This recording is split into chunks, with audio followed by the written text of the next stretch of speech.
There we go. Yeah. I'd like to call to order this meeting of the Scottsdale Unified School District Governing Board. Today is August 12th, 2014. The time is 5:00 p.m. Will you please stand for the Pledge of Allegiance?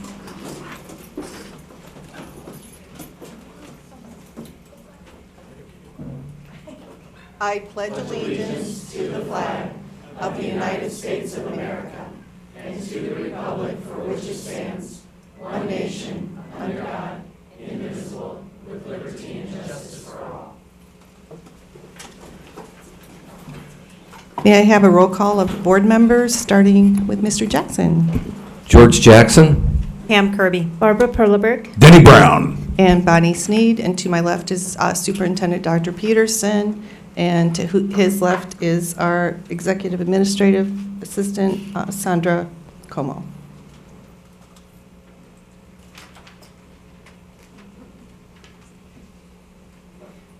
May I have a motion to approve the agenda?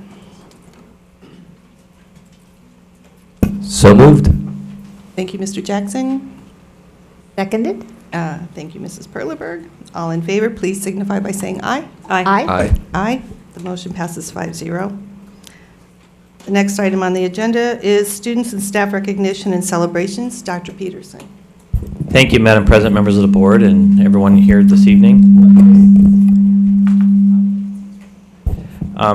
We have some celebrations that we would like to share with you tonight.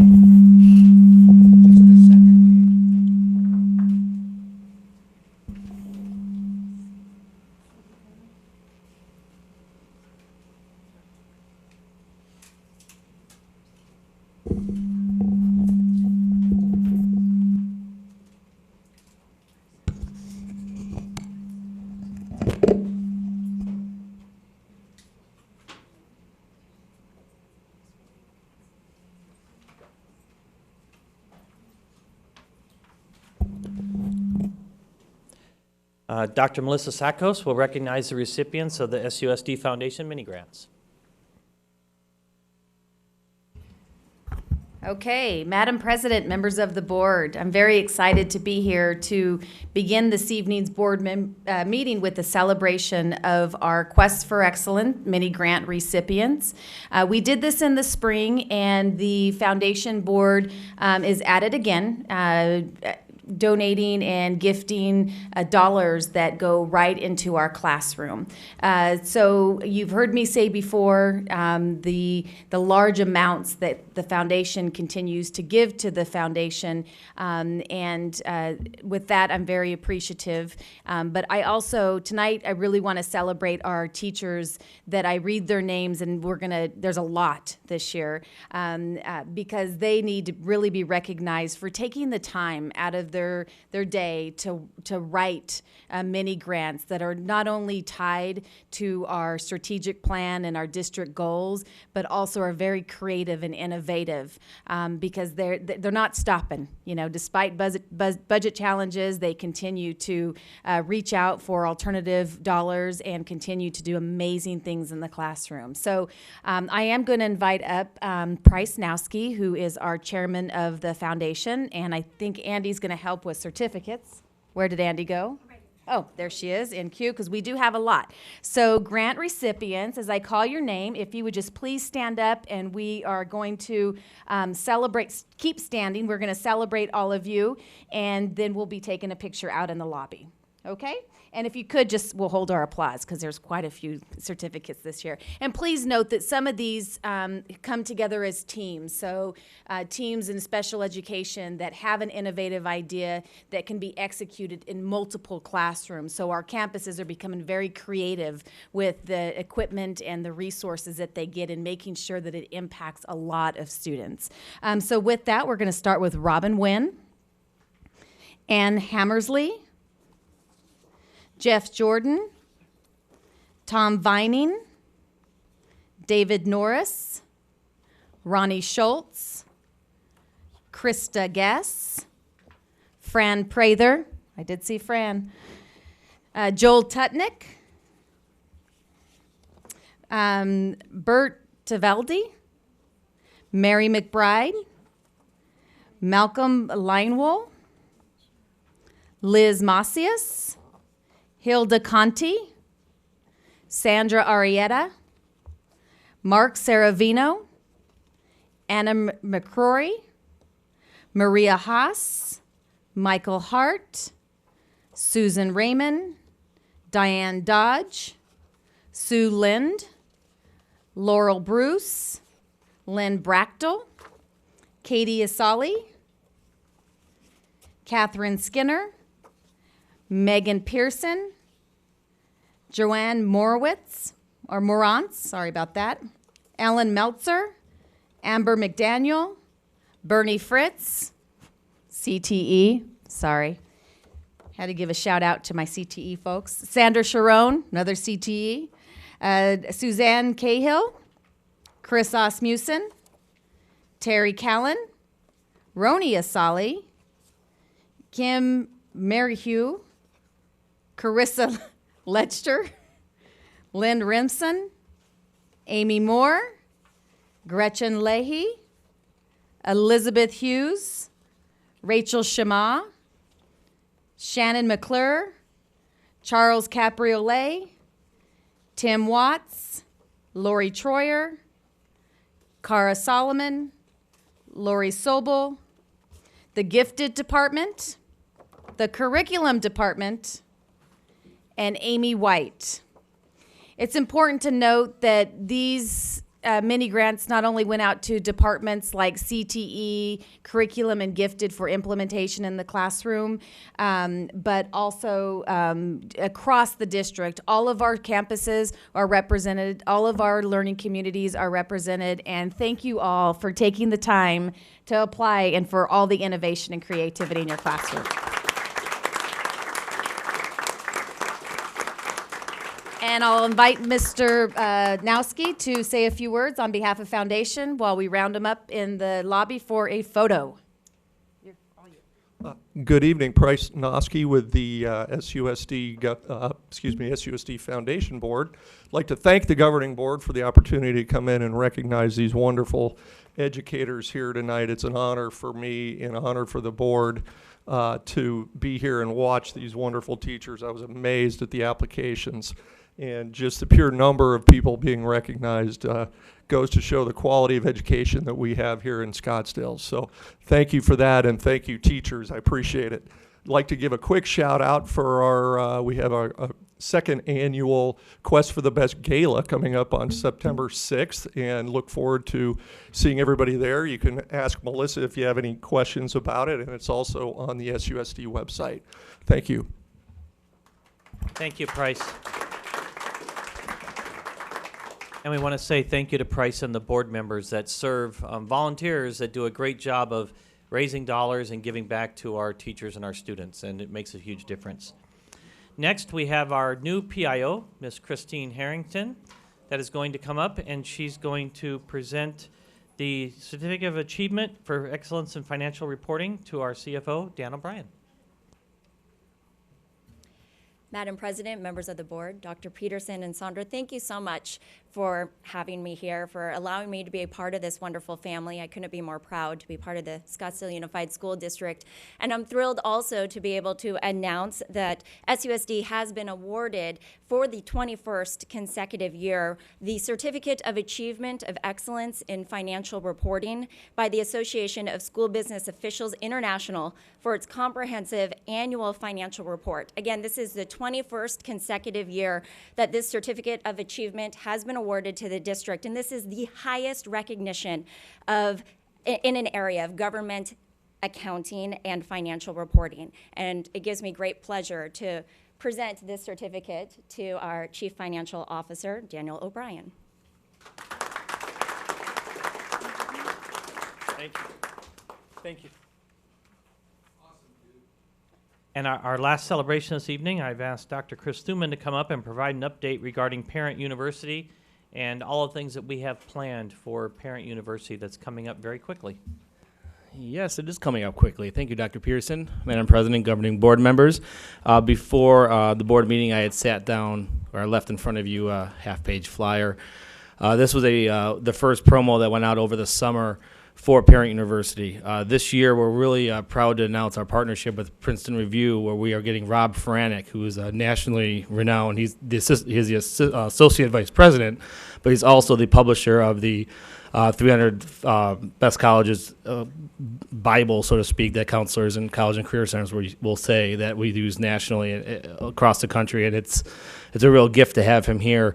Last year, he was here in Arizona for an event at Notre Dame Prep, and they had over 1,400 people show up for him to speak for 20 minutes. So we have a lot of buzz out there right now. Princeton Review has done a really good job this summer with their mailers and their advertising to include this information, this similar flyer with all their mailings and all their web advertising, which has a district logo and Parent University listed with it.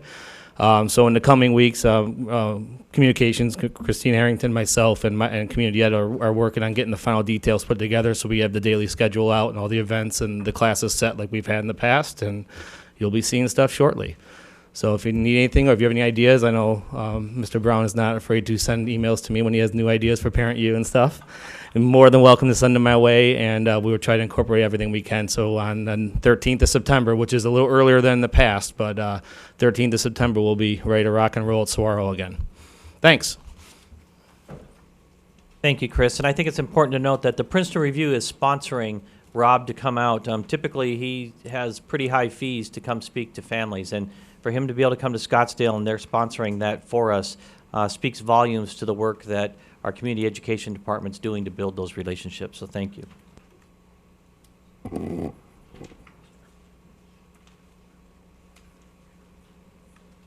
The next. What time is this?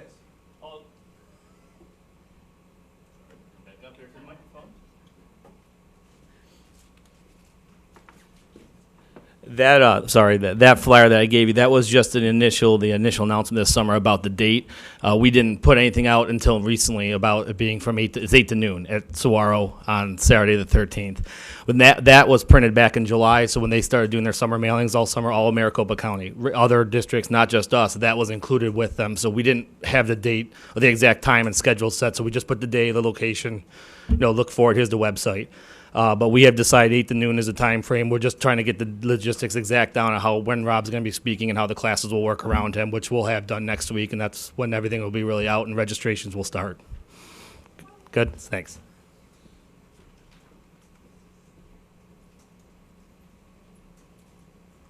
Next item on the agenda is item 6, public comments.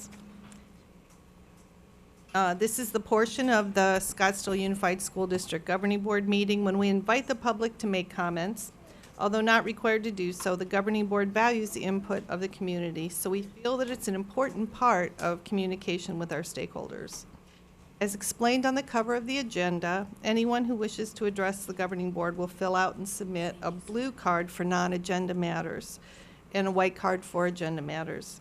The cards are available at the back of the room on the table. And if anybody else has any that they would like to turn in, I guess hand them to Dr. Peterson right now because Mrs. Como's not here. It appears as though tonight all of our comments are non-agenda matters, so I'll just address those. Please take note that action taken as a result of this kind of public comment will be limited to responding to any criticism made by those who have addressed the Governing Board, directing staff looking into the matter, or asking that the matter be put on a future agenda. Pursuant to ARS 38-431.01G, no other discussion or legal action is allowed. Approach the microphone when your name is called and in the order called. If there are,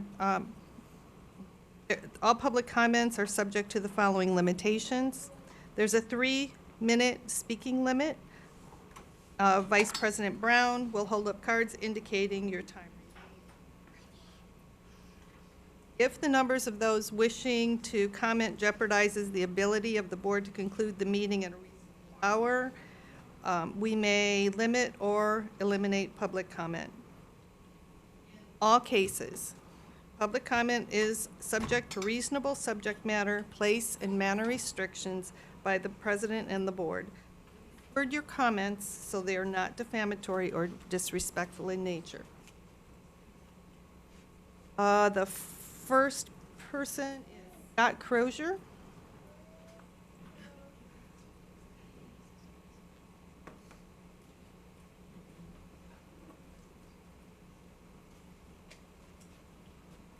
Hello. I just wanted to come to this meeting to speak about Kokopah Middle School and the removal of our athletic director and Coach Oscarson. I was actually a student of Coach Oscarson's at Chaparral High School a long time ago. I have children that have gone there, and you know, just everything that he's been giving back to our community and everything, I just, you know, was kind of surprised to see that he was removed from that position. And I know I'm also the president of our local Little League, and I had reached a lot of emails and calls and concerns asking if I knew anything that was going on there. I'm also on the site council at Kokopah. I was on the site council at Sequoia before that, and I just really wanted to know, you know, kind of what happened and why that decision was made, and it was, you know, and I have a lot of people in our community that's very concerned about that. So that was basically all I wanted to ask. Understand that we can't respond this evening. Okay. Okay. Is that this evening or ever?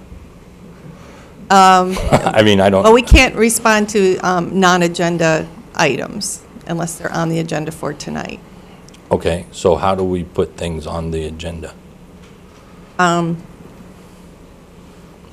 Or is that not really? I guess I'm just kind of wondering how do I respond to these Let me comments? just say that, first of all, we're in the middle of the process. I think once we finish the process, there will be a meeting at the school, Okay. and we will be able to share that information. Okay. So right now, we are just going through the process, and we're trying to make sure that everybody's rights are protected, and that's why what we're doing is what we're doing. And you just need to know that we want to respect everybody, especially Coach Oscarson, because he's been a great employee.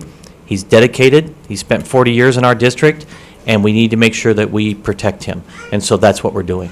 Okay, I just, you know, I want to know how to respond to people that ask me, and I thought this would be a appropriate venue to come and ask that question. So, thank you very much. Thank you. The next person is Eileen O'Brien.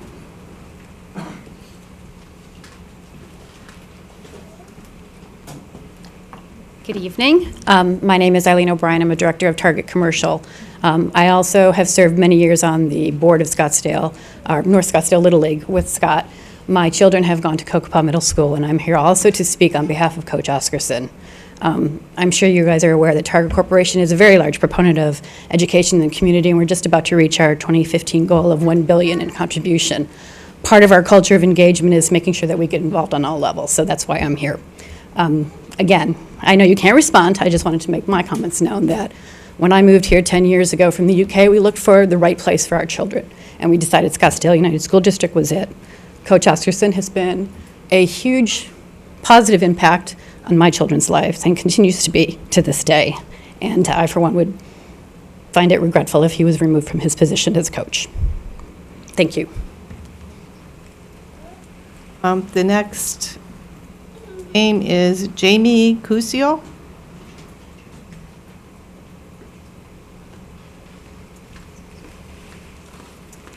Hi, my name is Jamie Koziel. I would like to respectfully put a item on the agenda for Coach Oscarson for the next meeting so that we can address this issue, because his removal, I feel like I'm missing something because it happened so fast, and nothing happens as fast at Scottsdale Unified. So I felt like there's got to be some gaping hole of information that that all of us are missing. I have 3 children that have attended Kokopah. My daughter's in college currently, and she played softball for Coach Oscarson starting in 6th grade with him. She started playing softball in like 4th grade, but Coach Oscarson took her aside and worked with her on his own time after school to develop hitting and slapping techniques that allowed her to play on a club team all through high school. Now, she chose not to play in college. That has nothing to do with Coach Oscarson, but I just say this because he did take time out of his very busy schedule to to work with the student. He also did this with my two sons who did go through the middle school program as well. So, I don't know, it just appears that there just seems to be, from the outside looking in, that there's some kind of a vendetta against this man who has been 40 years in this position, to get him out so that we can make way for a lower paid teacher. I know he's reached the upper echelon of what you can make, having been there that long, and it just seems unfair. And I feel like without due process, and this happening so fast, that there's some other agenda item going on that we're not privy to. So that's all I have to say. Thank you. Christine Smith.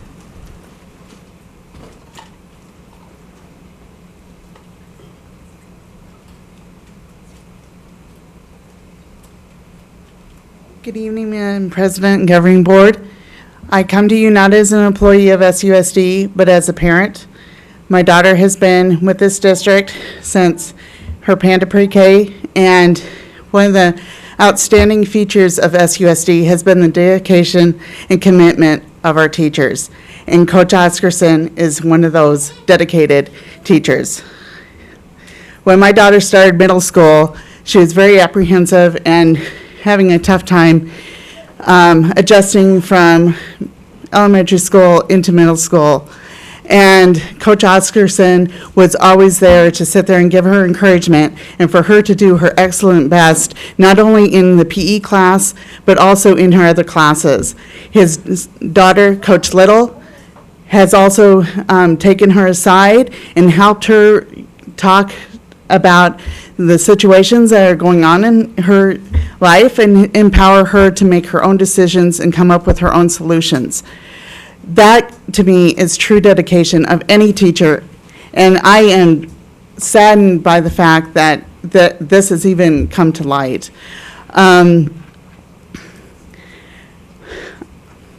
Sorry. And I just want you to know that he's a treasure. I mean, we should be celebrating his 40 years of dedication. And one of the most outstanding things about him is his philosophy in teaching PE. He's not looking for the next star athlete. He wants everybody to move, to improve, to help be healthy and just, you know, be who they are and accept them for they are. As long as they participate, then that's what is important to him, not that they're the star athlete or going to go on to the pros. And that, to me, that says a lot, that he's dedicated not to just certain children, but everyone. Thank you. Laura Jordan.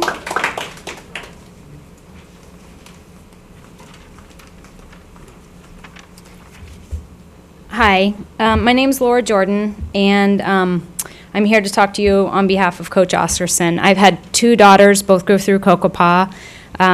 Both had Coach Oscarson, and he's a great teacher. You know, my girls had things going, you know, off and on through middle school, both of them, and, you know, it's great to be able to be in a class, to have a supportive teacher, whether it's a PE teacher, a counselor, or whatever. It makes all the difference for these kids. What I'm concerned about is we had a teacher that was with the district for 40 years. The vast majority of that time, I believe it was 32 years, has been spent at Kokopah. He has taught children of his former students, and I don't think he's got any grandkids yet, but he's probably getting kind of close with 40 years in the district. You know, he's been a huge advocate of middle school sports. When the district, you know, went through drastic budget change and we're trying to cut things and figure out what are we going to do, how are we going to solve these problems, he stepped up, he figured it out, he worked, you know, through the budget and figured out a way to save, you know, sports for 2,400 children. That's huge. That, you know, sports do a lot. Not only they set the kids up to be successful in life because they're, you know, learning how to move, but it teaches things like teamwork, leadership, you know, dedication, responsibility. These, you know, sports is not just all fun and games. It gives the kids lifelong lessons. This past week when he was removed from Kokopah, he was placed as an adaptive roaming PE teacher. This came about due to a parent complaint, and he wasn't given the opportunity of due process. He never got to see formally the complaint. He didn't get to meet the parents. He didn't get to meet with the student. And You know, there was no ability for him to explain anything, to apologize, to answer. I mean, we live in America. Due process is part of our Constitution. We have the right to meet your accuser. You have the right to address issues face to face, and I'm concerned about that. And my other point here is, if this concern, this complaint was, you know, severe enough to be removed from his home school that he's been, you know, employed with for 32 years, why would we have put him with our most vulnerable students in the district, the students who are least able to advocate for themselves? This is unconscionable. I mean, we have to protect those most vulnerable students. To put him in an adaptive PE class, if there's any question at all with character, is problematic. And then logically, all this doesn't make sense. I'm concerned SUSD is looking at a very important M&O override on the ballot in November. It's very important that we have good PR, that we're supporting our teachers, we're supporting our students, and I'm concerned that the district's handling of this is going to do irreparable damage to, you know, its image at a point when it's very critical that we have, you know, support of the community. Thank you. Stephanie Holston.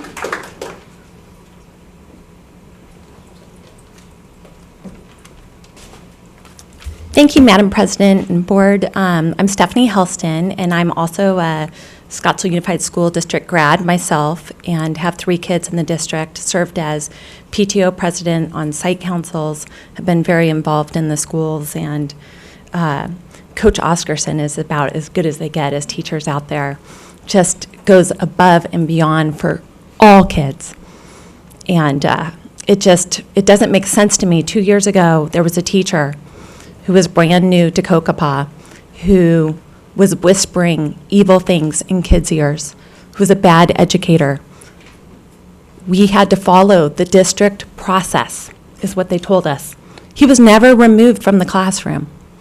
Yet, here's a teacher who's been here for 40 years, who doesn't have anything bad on his record, and he didn't seem to be given that same due process. It's very frustrating to see this, and we're not getting any answers. So I hope that we get something soon, especially for him and his family and the students and our school and our district. And I also, the same thing with what Laura Jordan just said, I had a special needs sister growing up, and to hear that if really there is something there, that he had to be ripped out of our school so quickly to place him with special needs kids, wow. That really raises some big questions to me. So I ask you to take the time to look into this. And if we've accidentally wronged along the way, let's change it. Let's get this teacher back. The students need him. The school needs him. The district needs him. Thank you for your time. Tom Kennedy. Hi, all. I probably have the honor of knowing Jeff longer than anybody except maybe one person in here. Went to high school with him. I went to SOAR. My kids all graduated from the district. Work with Jeff in many things. I've seen what he's done. We were the first coaches in the summer when Chaparral opened up.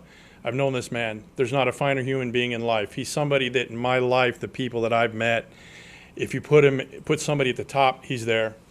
There might be some people equal, but nobody better. Now that the cat's kind of on a bag a little bit, what's going on, somebody makes an accusation. Mr. Peterson, what if I went to the board and said, I saw you at a restaurant make some inappropriate comment? Would you suffer the same consequence where you'd be removed until something's found out? It's not right. It's not right. Jeff has paid his dues. He's worked hard. He's created things like, I don't know the person's name, said about saving the middle school sports program when you guys as a whole or the district was trying to get rid of it and couldn't come up with a plan. He did. He saved it. He sat there. I remember Saturday mornings when you have different functions at the school. He's up there at the snack bar every Saturday with kids raising money for the school to be used for the school. He has gone so far above and beyond the requirements of a teacher, or as you labeled him, an employee. He's more than an employee. You have employees, you have people. I've known teachers all my life. I'm friends with a lot of principals. You've got some teachers come in, they show up at 8, they leave at 3, they pay their dues. Very few. But Jeff has gone above and beyond everything that's ever been asked of a teacher in this district. He should be put in a pedestal and be given his 40 years to retire when he chooses to retire. And I will tell you that I'm sitting here today, and this has had probably, what, 3 or 4 days to get together? You give us a week, and I'll have 1,000 people in this room. There'll be 1,000 people in this room that he had in the past that will stand up for him. He doesn't deserve what's going on. He doesn't deserve the way it's been handled. And Mr. Oscarson needs a thank you from you guys and then an apology for all this mess. He needs to be at Kokopah. Let him leave on his terms when he's ready to go. Thank you. The next person is Rick Beach.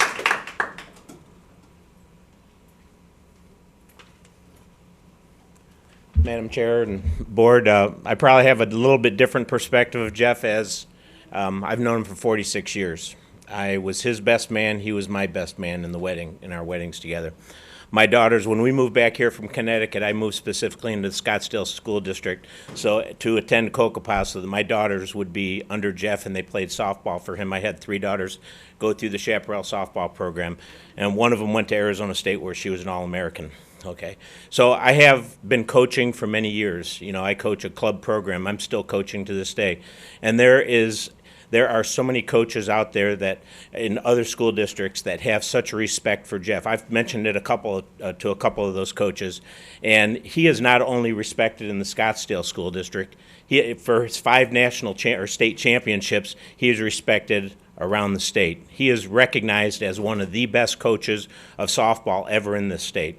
And he has deserved and earned the respect of so many players, coaches, parents, and he deserves, like we said, a lot better, than what he's gotten.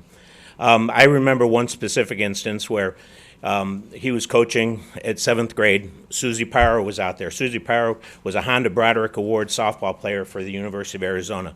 She was out in the back playing, and he, playing catch, and he went and caught her himself. He got her started into pitching, which then she carried on to become a great pitcher and a great, representative of our sport. And so my daughter, he taught so many values and lessons. My daughter's the head coach at University of New Mexico right now, softball.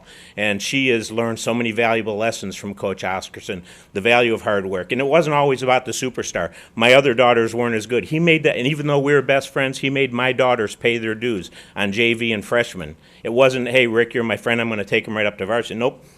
They had to pay their dues, so, and like I said, I have so much respect for Jeff. Of all the things we drove together from North Scottsdale down to Swore, for 2 years, from North Scottsdale to Mesa Community for 2 years, and then we were roommates at Arizona State together. There is not one time that I have ever known Jeff in my entire life, 46 years, have I ever heard him do anything, negative about anybody, say anything negative about anybody. He is probably one of the most fun people, joking around, which may have been construed in this case, and so anyway, he is beyond reproach in every aspect of his life. And I will tell you one thing, the devastation that's brought upon this family is absolutely unconscionable. I have been called by his wife crying on the phone because of what's happened. You can do whatever you want, and make decisions, but this one is not the right one, okay? Thank you for your time. Delane Granger. Hi, my name's Delane Granger. I am Jeff Oscarson's daughter, the younger one. I work at another district. I'm also a teacher. I have seen it firsthand, how this has impacted him, and it is devastating. He is speechless, and in fact, he wants us to stay out of it. He would probably be upset that I was standing here right now. Obviously, he's impacted athletes. I mean, that's obvious. When we put it out and I messaged people, I had to turn my phone off. I had to close my computer down. The outreach is unbelievable. At 3 o'clock, I got the message that we had to be here tonight. I put it out there. People want to be here, and it's unfair that people haven't had time to get this fixed. I would like to share a letter, because this is hard for me, from somebody that my dad probably doesn't remember, but it's somebody that he has impacted to their life to this day. It starts with, hello. I was distressed to learn this evening of the situation Coach Oscarson is facing at Kokopah. I attended Kokopah many years ago and fondly remember him as a genuine man who was literally my favorite teacher. I happened to be going through a very rough patch in my life in middle school, as my mother was having an affair with a church minister, my brother was diagnosed with schizophrenia, and all while my father was traveling and never home. Quite literally, he was the only father figure I had during those 2 years. And in all honesty, he is the only reason why I did not give up on my life at times. I took PE and weightlifting so I could be in his class. His genuine care and clear disregard for social hierarchy, and she says I was a total nerd and was by no means athletic. She was obvious. Coach did not care if I was cool. If I could play or lift, I just had to put in the effort. Now, this being said, I will say he was never the sweet, kind man that made you feel always comfortable. He did show tough love, but only in a way where it was encouraging you to do better. Never did I feel bad about myself. Instead, he made me think to myself, is this the best I can do? With this motivation, I realized I had more in me than I knew. She goes on to say that she is a manager at a Fortune 500 company, and she hires on people who cannot handle criticism. She is thankful for what he's done in teaching her effective communication, and she appreciates everything he did. Where I stand, he is an amazing man that many should strive for, and he needs to be put back at Kokopah. Amy Willer? Willer or Witter?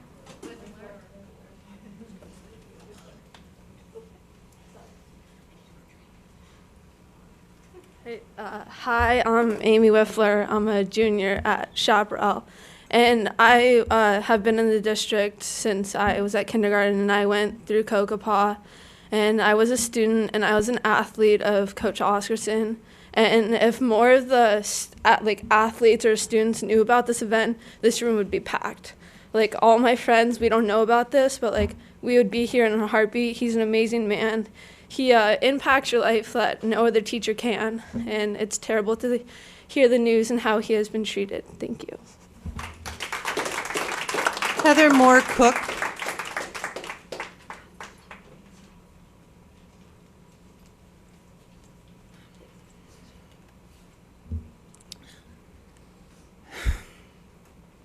I don't even know where to begin.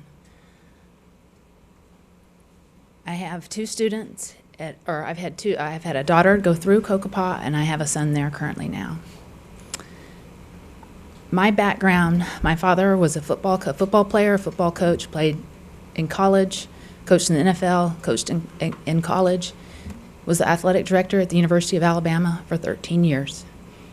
He is a legend in the NCAA.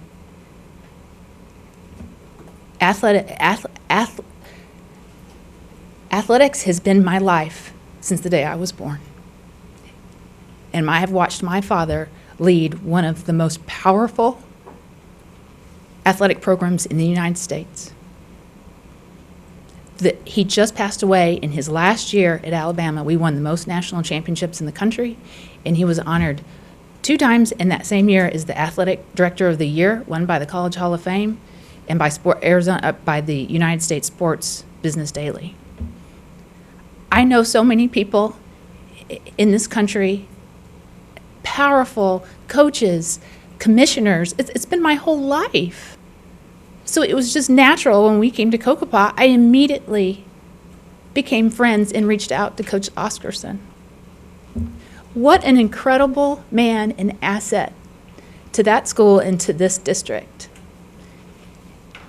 I loved him. I loved him. He is so professional. The kids love him. The kids do not understand where Coach Oscarson is. Coach Oscarson and his daughter are an unbelievable team. They are fun. That is the most requested class at Kokopah. Everybody wants that class. And they teach athletics. They don't just sit around and have their, just counting their time away. Those kids run. Those kids do calisthenics the proper way. I mean, they learn the rules of the game. And like somebody said, he doesn't care who you are. If you're a great athlete or somebody that can't, run a straight line. It was a total fluke that I reached out to Coach on Saturday for something that was personal that I wanted for him to help me in my own life about something. And when I called him, he said, Heather, he said, normally I would, but I don't have the heart. I can't do it. Does that mean I have 30 seconds left? You're kidding me. Y'all, I'm the one that have sent out the 2 long emails. I have gotten an hour and a half of sleep last night and the night before. I have been inundated. I have not done one thing. I put that we're all in blue and yellow for Kokopah. My phone is about to blow up. My computer is just, people, you wouldn't believe what this community is willing to do and how many people, if they didn't have elementary school night, how many people would have been here. I haven't showered in 2 days. You have no idea what could be coming down the pike. This man does not deserve what has happened to him. I'm so sorry, but we have to ask for the next person. Okay, and I just want you to know, had I not been inundated by so many people, I could have come up here with a beautifully written speech. But I've had no sleep, and I can't and the stories, it's one after another of what this man has done for people's lives. All right, it's just we have to be fair for everyone, but thank you. Nikki, is it Balich? Balich. So I'm going to try to do this without crying. I've known this man since I was 9 years old. He was my coach. He was my PE teacher. I sat in front of him last night, and I've never seen him so broken. I do not know how he could have been let go from Kokopah. I have a son and a daughter that go there. And when I took my kids to Kokopah after all those years, it made it easier because Coach was there. My daughter has been pulled out of Kokopah because of relentless bullying. The only reason that she is with me today is because of Coach and his daughter. And how you guys can sit there and take a man out of this position is beyond me. How can this happen? Our APT is shut down. Our school administrators are shut down. Tell me why. Somebody tell me why. Prove the evidence. What has Coach done to deserve this? He deserves, if you wanted an independent counsel, that's what you should have done. He's been replaced. He was replaced prior to even him getting his jury, getting his day in court. And it's not fair. Please reinstate him. A storm is coming if this does not happen. I wish I could bring my computer and show you the kids. I graduated from Chaparral in 1990. Show you how many people are for this. They're out of state. They've got their own kids. This is a travesty. It's got to stop. Reinstate Coach Oscarson. I'm begging you. It's for the good of the school. It's for the good of the district. He's a great man. 40-year career should not end this way. Thank you.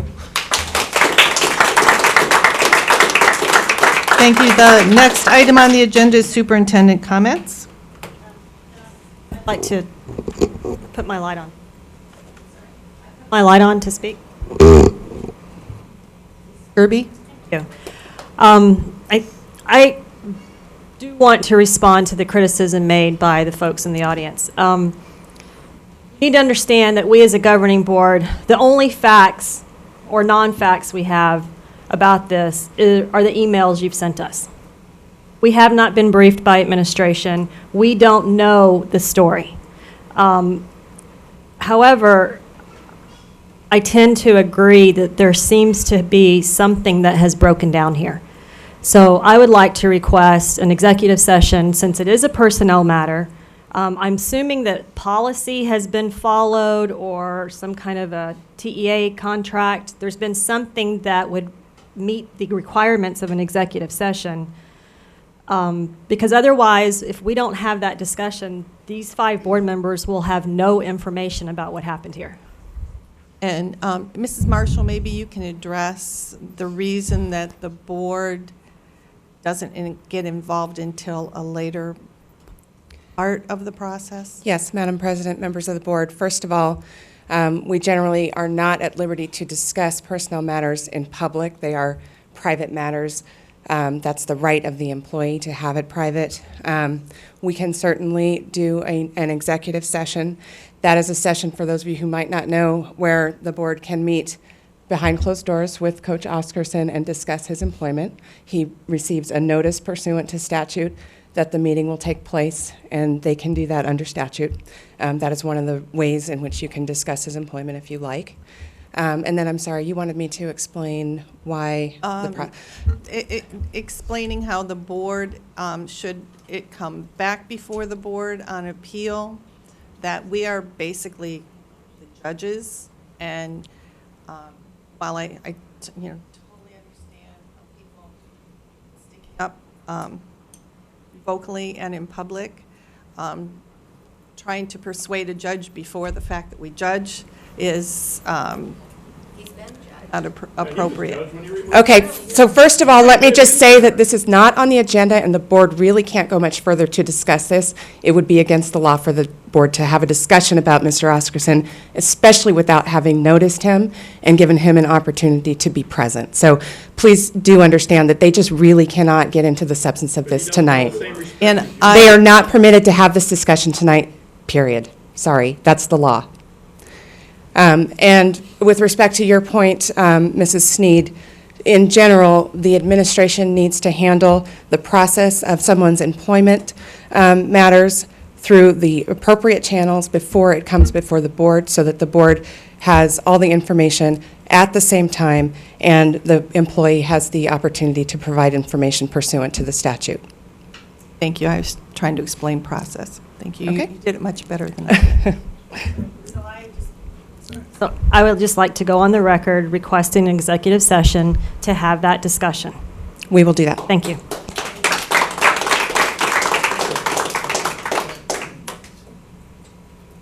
Next item on the agenda is the consent agenda.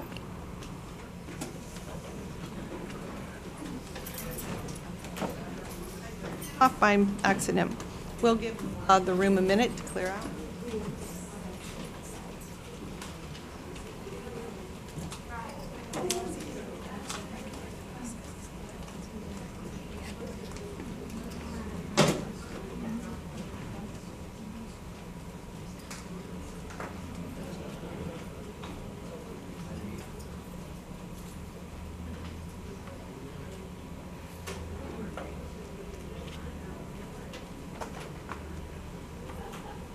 Okay, so then, item 7, superintendent comments. Thank you, Madam President, members of the board. I just want to say that we did start the year off strong. All schools had their materials thanks to our warehouse and our curriculum staff. We had 5 new principals begin with us this year and 130 new teachers. They came to orientation, they were energized, there was a lot of positive energy in the room, and the teachers were excited to begin teaching this year. Later this evening, you will hear from Dr. McNeil regarding our A to F accountability results. I'd like to say that our teachers, our students, our administrators did great work this past year. Our score was 144 points, which is the highest score we've ever obtained. Cherokee has been recognized as one of the top 4 elementary schools in the state with their score of 173.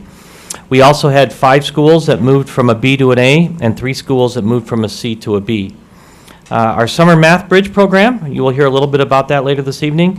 It was the first year that we implemented that, and it was very successful. The program was done in-house by all of our schools working collaboratively between principals and math teachers, and we had a great participation, and our teachers feel that our students are well prepared to begin high school math.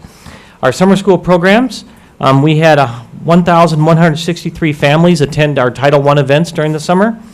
We had our ELD summer school with 177 participants. We had summer school camps, programs, and we had our highest participation ever. And our completion rate for our summer schools was up by 167%. So we had huge numbers in our students coming back this summer and taking summer programs, some for remediation and some for getting ahead. So great things are going on with our teachers. Our preschool programs to start out the year are full. We have 358 enrollments in our community ed preschools and 180 enrollments in our Title I preschools. So our preschool programs are doing very well, and we're excited to start the year. I'm also excited to report our middle school honors has been received well by our teachers and our community. And our teachers worked very hard over the summer break in order to prepare the new curriculum and items that they are going to be introducing in their classes as they implement the middle school honors program. Schools are having their open houses and their back to school nights. They've started this week. And we are also ready for our first elementary early release day, which will be tomorrow. Our site councils, our PTOs, our PTAs, our principals, the City of Scottsdale, community education have all worked collaboratively to meet the needs of each community, and we will have programs available for every student on our Wednesday early releases. We served 7,000 summer meals to our students that in many cases would not have had nutritious meals this summer if we were not able to serve them through the federal food program.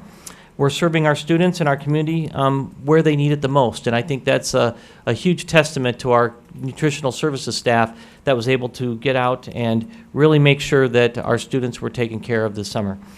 Tonalea move was completed. We had an outstanding opening of the new facility. All staff worked hard to make that a success. The play structures were open today, and we're very excited to have Tonalea open, and great learning is already going on there. Finally, I'd like to thank all of our teachers, administrators, and support staff for the many hours and dedicated work that they gave our school district this summer. They ensured that we truly had the best start ever. Thank you. Thank you, Dr. Peterson. The next item on the agenda is consent agenda.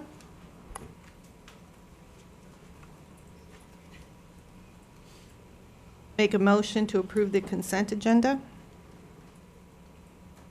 I've turned my light on again. I'd like to request that item J be removed for discussion. Tax credit fee authorization.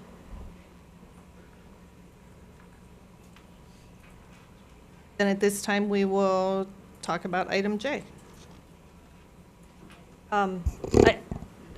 Dr. Peterson and I have been playing email tag a little bit on this today, and we just didn't get a chance to finish. My question is, it says the recommendation is that the governing board authorize a tax credit extracurricular fee range of $1 up to the actual cost of the activity. My question is simply, is this the same range we had last year? Okay. Madam President, Board Member Kirby, yes, this is the range that actually Scottsdale schools have had for several years. By law, we have to authorize every year. Okay, that's all I had. Thank you.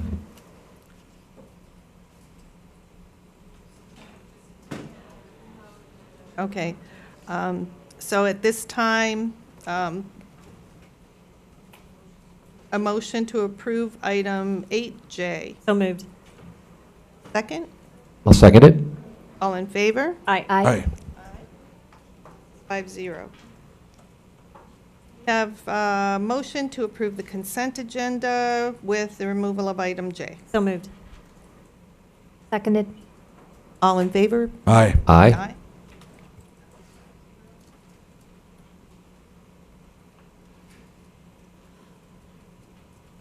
Next item on the agenda is an information discussion item.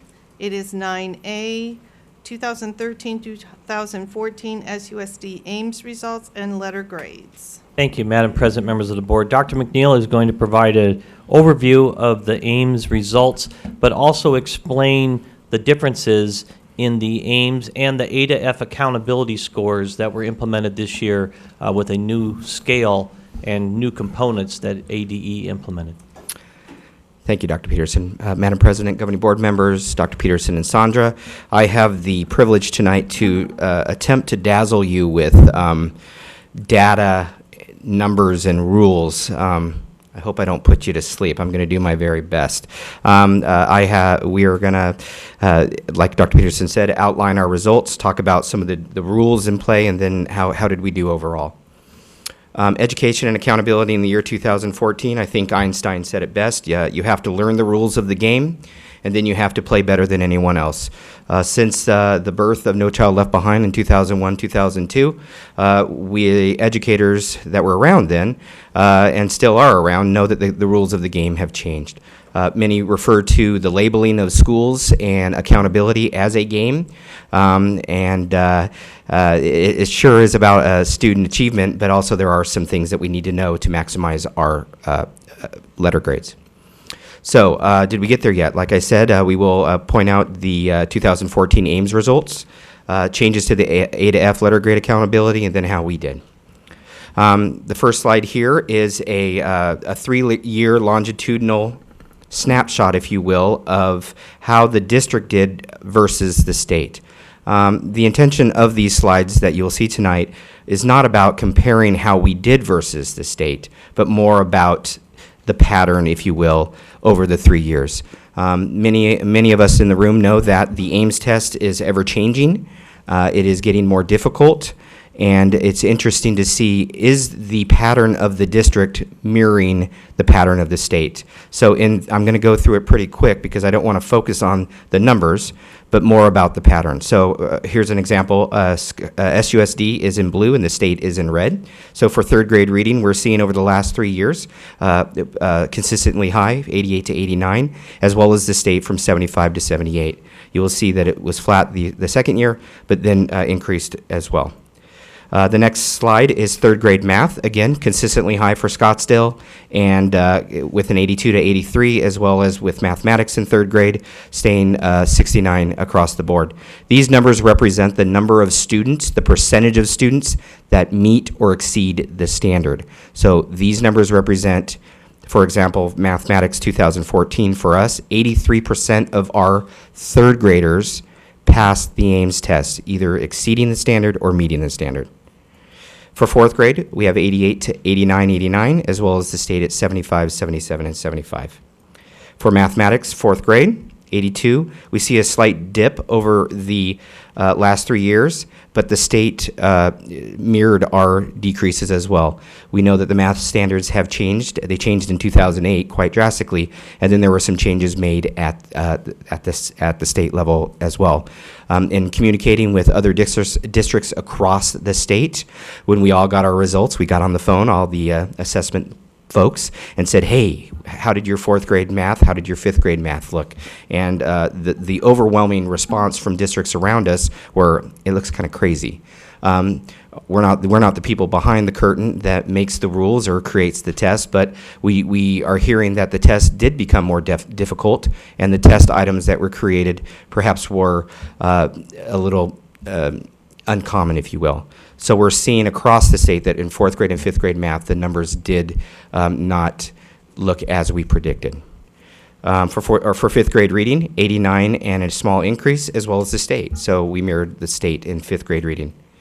In fifth grade math, like I mentioned, we did see a 5% decrease, but interesting enough, in the conversations that I had with other people across the valley, I suspected to see that number be lower than 62, and it actually was only a 1% decrease here in fifth grade math, but it did decrease from the previous year.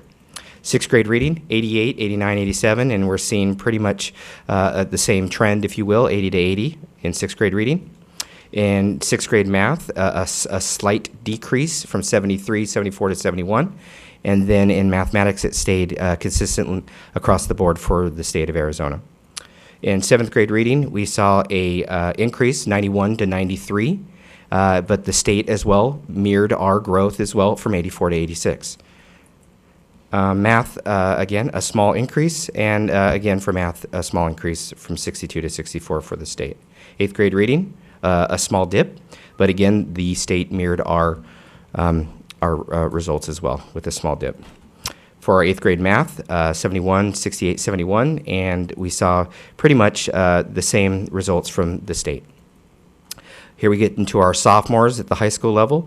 We did see a 3% increase, a 4% from last year, but as well, you can see that the state increased at 2% and 5% over the last 3 years. In 10th grade math, we are seeing that it's consistently high, and we did see across the state a little bit of an increase. When it's all said and done and looking at the Ames results, I think it's important that we recognize that with the exiting of the Ames test and the oncoming of a new test, which we still don't know, It's important that we recognize that when we compare longitudinal data with Ames results, is that the test is not static. It's not the same test every year. It doesn't mean by any means that we shouldn't see increases, but the test is getting more difficult. Through our pre and post work and the guidance of Dr. Benson and the curriculum team, we've learned a lot in Scottsdale about writing a good test and the importance of having different types of test questions and the levels of knowledge as those are created. I know that our benchmarkings and pre and post tests that we create in the district mirror the results and the practices that the state does to create these questions for the test.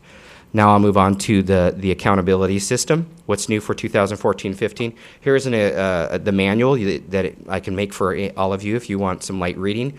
These are the changes in the rules of the letter grade. The ADE provides this on their website. So I did my best to condense this into about 7 slides. So I'm going to do my best just to kind of do a little bit of cleanup and a little bit of reviewing the history here. AMOs, 95% tested rule, or reclassification, and then the falls far below reduction, as well as something new that was spearheaded by the governor's office, the college and career readiness index graduation points. I'll talk a little bit more about that. There's a little bit of a history lesson here. Let's go back to 2010. President Obama, with the race to the top, invited states to apply for this big bucket of money, if you will. Arizona jumped into this big bucket of money, or attempted to, and the things that happened because of this race to the top initiative is that Arizona adopted, at the time, the college and career standards, the Common Core standards, which happened in 2010. And that we would select a test that is aligned to the Common Core standards. The A to F letter grades evolved, and that was Senate Bill 1286. And then Senate Bill 1040, everybody's best friend, teacher and principal evaluation based on student data, which is now House Bill 2823. And then the ADE had to do some restructuring with their databases to make sure that the schools are providing everything that they need when reporting out data. So the world is very big in accountability since 2010. With the exiting of No Child Left Behind then and the incoming of the reinstated Elementary and Secondary Education Act, accountability is alive and well in Arizona. It's bigger than Scottsdale, and unfunded mandates just keep coming. So we're doing our best to keep up with them. So let's talk about AMOs. AMOs stand for Annual Measurable Objectives. As you can see in 2014, these were the target numbers for the grade levels and contents. As you can see, they're different for each grade level and each content area. Annual measurable objectives evolved from No Child Left Behind, and the intent of annual measurable objectives in 2002 was that in 2014, all these numbers needed to be 100. So No Child Left Behind said there will be AMOs, there will be targets along the 12-year trajectory, and at 2014, 100% of our students will meet or exceed the standard.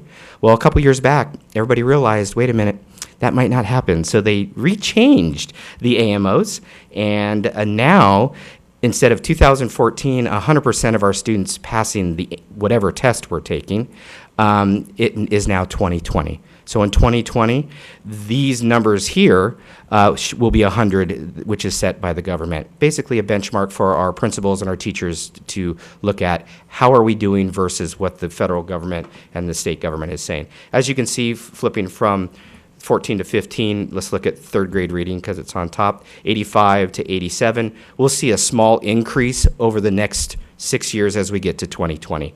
So next year perhaps might look like 89 in third grade reading, 91, but the ultimate goal is by 2020, 100% of our students in Arizona will be meeting or exceeding whichever test we're taking.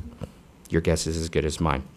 95% tested rules. This is huge. Schools cannot get a letter grade of A unless they have tested 95% of their students across the board. Huge. There is data to show that districts across the state perhaps did not meet this 95% tested rate, and they did not get the letter grade that their points showed. A lot of reason for this is that perhaps schools would hide and not test some of their most challenging students that perhaps were absent a lot or disciplined students. So this holds schools accountable to make sure that you test all kids to give them the opportunity to show what they know. In Scottsdale, we tested 99% of our students across the board. We've done consistently across the board. In Scottsdale, our philosophy is we test everybody. As you can see here, this is an example. Right here, if you only tested 85 to 94% of your students, the best you can get is a B. So it's basically punishing schools or school districts if they did not test all their kids. I think this is a good thing. So this is a major number rule for us. ELL points criteria. English language learners, these are our students that are learning the English language. Most of our schools have at least 10. All schools to be available to earn these bonus points of 3 points need to have at least 10 students on their campus, and they need to reclassify 23% of them, and that's in the bold. So if I'm at Mojave Middle School and I have 10 ELL students on my campus, we give them a test at the beginning of the year, we give them a test at the end of the year. If they pass the test and they're reclassified or becoming English proficient, they go as one of the 10. So if you pass 3 of the 10, you get those 3 bonus points. Some of our schools, like I said, don't have 10 English language learners on their campus, and some of us have hundreds. So it's very diverse across the board. I think this is important that we do not forget about our English language learners, and it gives the schools with high populations of English language learners the opportunity to get extra points. Criteria for the FFB points. This is the second year of the FFB points. I think this is good as well. In the elementary schools, grade 3 in reading, if you have a 3-year average of 3% or less of students that are falling far below or the lowest category on the reading portion, you get the 3 points. So you want to have your kids in approaches, meets, or exceeds. But if you do have more than 3%, then if you see a 1% decrease, you can get those points as well. This is, again, helping schools focus on our lowest performers. What are we doing to provide them the supports and move them along to get them college ready? At the 8th grade, it is mathematics that they focused on. A 3-year average of less than 25%. If you have more than that in your falls far below category, you need to show either a 1% or 2% decrease. Most of our schools across the district received, for our elementary schools, these bonus points, and then our middle schools at the mathematics. The traditional model, it changed this year. Like I mentioned before, the governor's office really was focusing on graduation rate. It was, there was many discussions in the State Board of Education as well as the legislature to talk about how do we bring in a graduation rate, and should we? I think it's a good thing. Just to pass the test in 10th grade doesn't mean that you're going to graduate by any means, and schools need to be held accountable to those students that have not passed in 10th grade and are retesters. As you can see on the left side, the elementary school, the model stayed the same. There is a 200 points possible in the letter grade system. 100 points come from the blue side, which is your passage of the Ames A, plus the opportunity to get those bonus points, which I mentioned before. And then 1/4 is the growth of all students, and the other 1/4 is the growth of the bottom 25%. This model stayed the same for elementary. Our principals and our teachers know it well. Lots of conversations going on about how did we do passing the test, and how did our students perform against students like them across the state, and how did our bottom 25% kids do versus kids across the state. High school is very interesting. The growth is the same, as you can see on the left side, 1/4 for the bottom 25%, 1/4 for the growth of all students. The interesting thing is on the right side, it is not a 1-to-1 ratio. In the elementary side, if Cherokee had 94% of their students meet or exceed the standard, they got 94 points. 94 pass the test, you get 94 points. At the high school, it's not a 1-to-1 ratio like it was last year. If Chaparral has 95% of their students meeting or exceeding the standard, last year they would get 95 points towards the 200. This year they times it by 0.7 or 70% because the other 30% was going to the graduation rate. Say that 10 times over. We learned about it this year, and we articulated it to our campuses, and I know that Dr. Von Echten has met with his principals, and the good news of Scottsdale is that we continue to have high graduation rates. Just kind of a recap, if you will, elementary composite score is the percent passing of students. We can get bonus points for our reclassification, and we can get bonus points, 3 points, if our numbers in the fall far below in reading, 3rd grade, is under the cap. That's how we get half our letter grade. In the high schools, like I said, 70% is of the 100 points is on the percent passing. The College and Career Readiness Index is based on the 4 and 5 year graduation rate, or 30 points. High schools are available to get the ELL bonus points as well, and they get extra an opportunity to get 3 points if their dropout rate is below the number. And it's gladly to say that our high schools do a fabulous job with that as well. Calculating the College and Career Readiness Index, or grad points, you can see that the 4-year graduation rate, there's 20 points possible. And for the 5-year graduation rate, there's 10 points possible. If you had a graduation rate, whatever it is, you multiply it by 20. The 5-year graduation, you multiply it by 10. You add it up. It's safe to say that 4 of our 5 high schools received the total maximum number of 30 points. And one of our other high schools was very close to that. Percent passing, this just is another example at the high school. If they had 68% of their students meeting or exceeding the standard, you times it by 70. They got 48 points this year rather than 68 last year. And in the elementary, it's a 1-to-1 ratio, 68% times the 100 points, so you would get 68. High school dropout rate is the bonus points like I mentioned earlier. Here is the target rate. You want to be under the 6%, but if you are over 6% of the dropout, if you have a 1% annual decrease, you will get those 3 points. And if it's more than 9%, you can show a 2% decrease. Okay, this is just some examples to show how important the percent passing is. Here's a good example. The first column here, let's say a school had 70% of the students meeting or exceeding the standard at the high school. They got their 27 points of their grad rate, 3 points for their ELL learners passing the test. They got their dropout rate.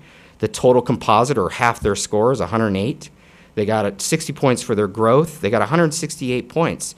That would be well an A, but you can see they only tested 79% of their students, so they would only be allowed to get a C. The same numbers across the board. This school, this imaginary school, tested 93% of their students. They're only allowed to get a B. But hey, that school on the far right, they tested 97, they get an A. So the importance of the 95% rule. Here's how Scottsdale did, and I provided a 2014 handout for you with the 2013 if you have any questions. These are the meets and exceeds students for Scottsdale. As you can see, in reading, significantly high, and mathematics, not quite as high, but this is historically normal, if you will, for Scottsdale. In looking at each grade level and each content, you add it up, and you take the reading, you add up all the percentages, you take the percentage of the percentage, and then you take the mathematics, you take the percentage of the percentage, and then now you have 82. So towards our 100 points possible for our district letter grade, we received 82 points towards the composite score, or within that 100. Here comes those bonus points that I mentioned earlier. We got 82. We reclassified as a district more than 23% of our students. Our graduation rate was outstanding. Our dropout rate, again, was well below the rate. So our composite score, or out of 100 points, we received 91. It's pretty significant. Nice job. Where it gets a little bit more difficult to explain is the growth model, and this is, like I believe year 3 of the growth model, in that we see these numbers here in content and grade levels, and we can follow reading down. We see 57, 55, 53, 46, 44, 50, 55, and then you do all students, you get 51. Basically, the best way to explain these numbers is if we took all those 3rd graders and we lined them up and we gave them a ranking between 1 and 99 and said, how many did you get right on the test last year? compared to all the other third graders and put them on a scale versus kids like themselves. If they got them all right, they would be at 99. If they got one right, they'd be at 1, and you line them up, and then you take the median. So you can see, after doing that, the median percentile ranking of all students is 51.5.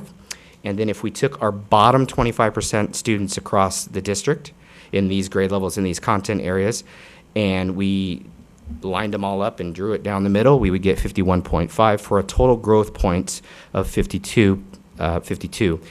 A little history here, or a little bit to think about, is 50 is the number that you want to be at. 50, by many statisticians, is showing at least 1 year's growth.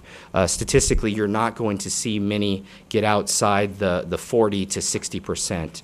At some of our higher performing schools, we did see significant growth, meaning their students at their campus are outperforming students like them across the state. So the growth will be, in simple terms, is a reflection of great teaching. I mean, teachers that can differentiate and get those numbers. So we did see an increase in our total growth points, and thus is the reason why we went from 140 to 144. We saw a 6% increase in math and a 2% increase in growth for reading. So 2 plus 6 is 8, divided by it, we got 4 extra points. Final calculations, so you can see it here, 91 for our composite score, which is the bonus points and the percent passing of the aims. There's the gross score, like I mentioned, was 52, but the 1 point everybody gets, because you can't be in the 100th percentile, you can only be in the 99th percentile. So 99 plus 1 to make the 100 points on that side. 144 points, and we tested 99% of our students. Purpose of the growth model, these are just a couple phrases to help us articulate how well are our students scoring in relation to performance of other students in the state with similar academic history. How have our lowest performing students improved over the past school year? So how did we do? Let's look at our 3-year longitudinal history, if you will, from 2012 to 2014, or from last year. Let's look at 13 to 14. We increased our A's by 4. We decreased in all our B's and C's, which we want to do and move them up, but we did see a letter grade of D. Important to point out that we did have a D one other time in the 4-year history, and that was in 2011, and it was the same school. Much to celebrate here. Here's how we did versus our unified school districts across the valley. These would be any district that is K-12. As you can see, it's important to know that 140 is the cap for an A. So Paradise Valley there at 138 was close with a B, but not quite an A. But if you look at the top performers in here, you'll see that, and under the composite category, you'll see that roughly the same amount of kids are passing the test. 90, 92, 91, at least among the top 4. Where you'll see the discrepancy, at least for Chandler, is that they have a much higher growth percentile, if you will, or at 4% higher. This, I think, is significant. I know that going from 140 to 144 is a lot of hard work, especially with the number of students that are testing. In smaller districts that have less students, each kid is worth more. So I think as the districts get larger, movement from numbers is a little more stagnant than, if you will, a charter school or a small district with, let's say, only 200 kids, or only 1,000 kids. Each kid is worth more when it comes to movement, if you will. Where are we still going? Here's a lot of the phrases that are thrown around as we continue to get unfunded mandates or internal checks, if you will, like our no pass, no play. The world has changed, like I mentioned, accountability and the verbiage. I added the 2 at the bottom from last year, College and Career Readiness Index, and of course the oncoming of online learning. Should be very interesting how we do accountability when it comes to online learning. Important moving forward. Okay, so now what, Dave? Well, we saw how we did. We know the rules of the game. We know how we compare to everybody else. What are we going to do? We don't even know what tests we're taking. Well, the good news is in Scottsdale is we have great teachers and great supports. The Arizona College and Career Readiness Standards remain our focus, period. Good teaching is based on good standards. With the support, our principals and our teachers and our curriculum department work with our teachers. I'm confident that we're doing what's best, no matter what test it is. Our alignment of the standards to our curriculum maps, a roadmap, if you will, giving teachers choices within the framework, our in-district testing and blueprints, I believe our informal assessments and our formal assessments throughout the year, I believe are a mirror of what our framework looks like. I know that more than ever now, there is much more input by teacher leaders as well as teachers when reviewing what these tests should look like, and that is encouraging. With involvement comes buy-in and education about the process. It's important that our instructional materials, let's not forget about that, online tools as well as the adoptions that are coming down the chute. We're very thoughtful about what the future is looking like. We cannot remain static. And of course, our professional development at the site levels and then the opportunities at the district to support those sites, I think are money. I think we're right on about what we're doing to make sure. We're not going to stand around and worry about what test it is. We know that this is what we need to teach. This is how we're going to teach it. We're going to celebrate, and we're going to support as much as we can. Internal assessments provide feedback and refinement, always changing what we need to do. So I'm confident that the plan that we have in place here is going to set us for whatever comes down the chute in October or whenever they decide to drop the bomb on us, what we're doing. Who knows? I'm still betting that we're doing the Ames test. I have it buried in a mayonnaise jar in my backyard, but that's another story altogether. But I would love any questions if you have it at this time. I'm sure I've dazzled the heck out of you. Mrs. Kirby. Thank you. Thank you for a very comprehensive presentation. You've always had a command on this subject like nobody else I've ever met, so it came through again tonight. I have questions. They're kind of haphazard. They're all over the board. If you step out of the trees and look at the forest for a minute, and I don't remember the exact number, you probably know it off the top of your head from the media reports, that there was a pretty big jump in the number of schools across the state that moved to an A. What was that percentage or the raw number? Yeah, I saw that. I don't know the numbers, but there was a significant number in the letter grades of A. I will think back to the last time there was an election year, and when the math standards changed, I think that was 2008. I believe Tom Horn was running for Attorney General. The math standards changed, and districts across the state didn't perform quite so well on the math portions. I believe experts in the field saw that if we went forward with what the standard was, we would see that many of our schools were would be in school improvement.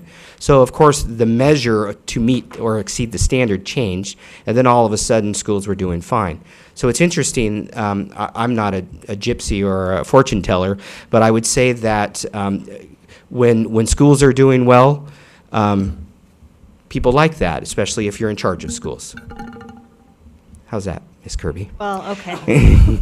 I would say. I don't necessarily disagree with you, but. I would say, okay, let me just, and I will point out that the grad rate, at least here in Scottsdale, it helped us gain more points. If we notice that Saguaro and Arcadia went from a B to an A, take away the old, if we went to the old model last year, they would have still moved to an A with their kids that are passing the test as well as their growth. But then you bring in that graduation rate, we saw 3 to 7 points added to it. I don't know if that was the case at a lot of other of our districts, that it did move them over.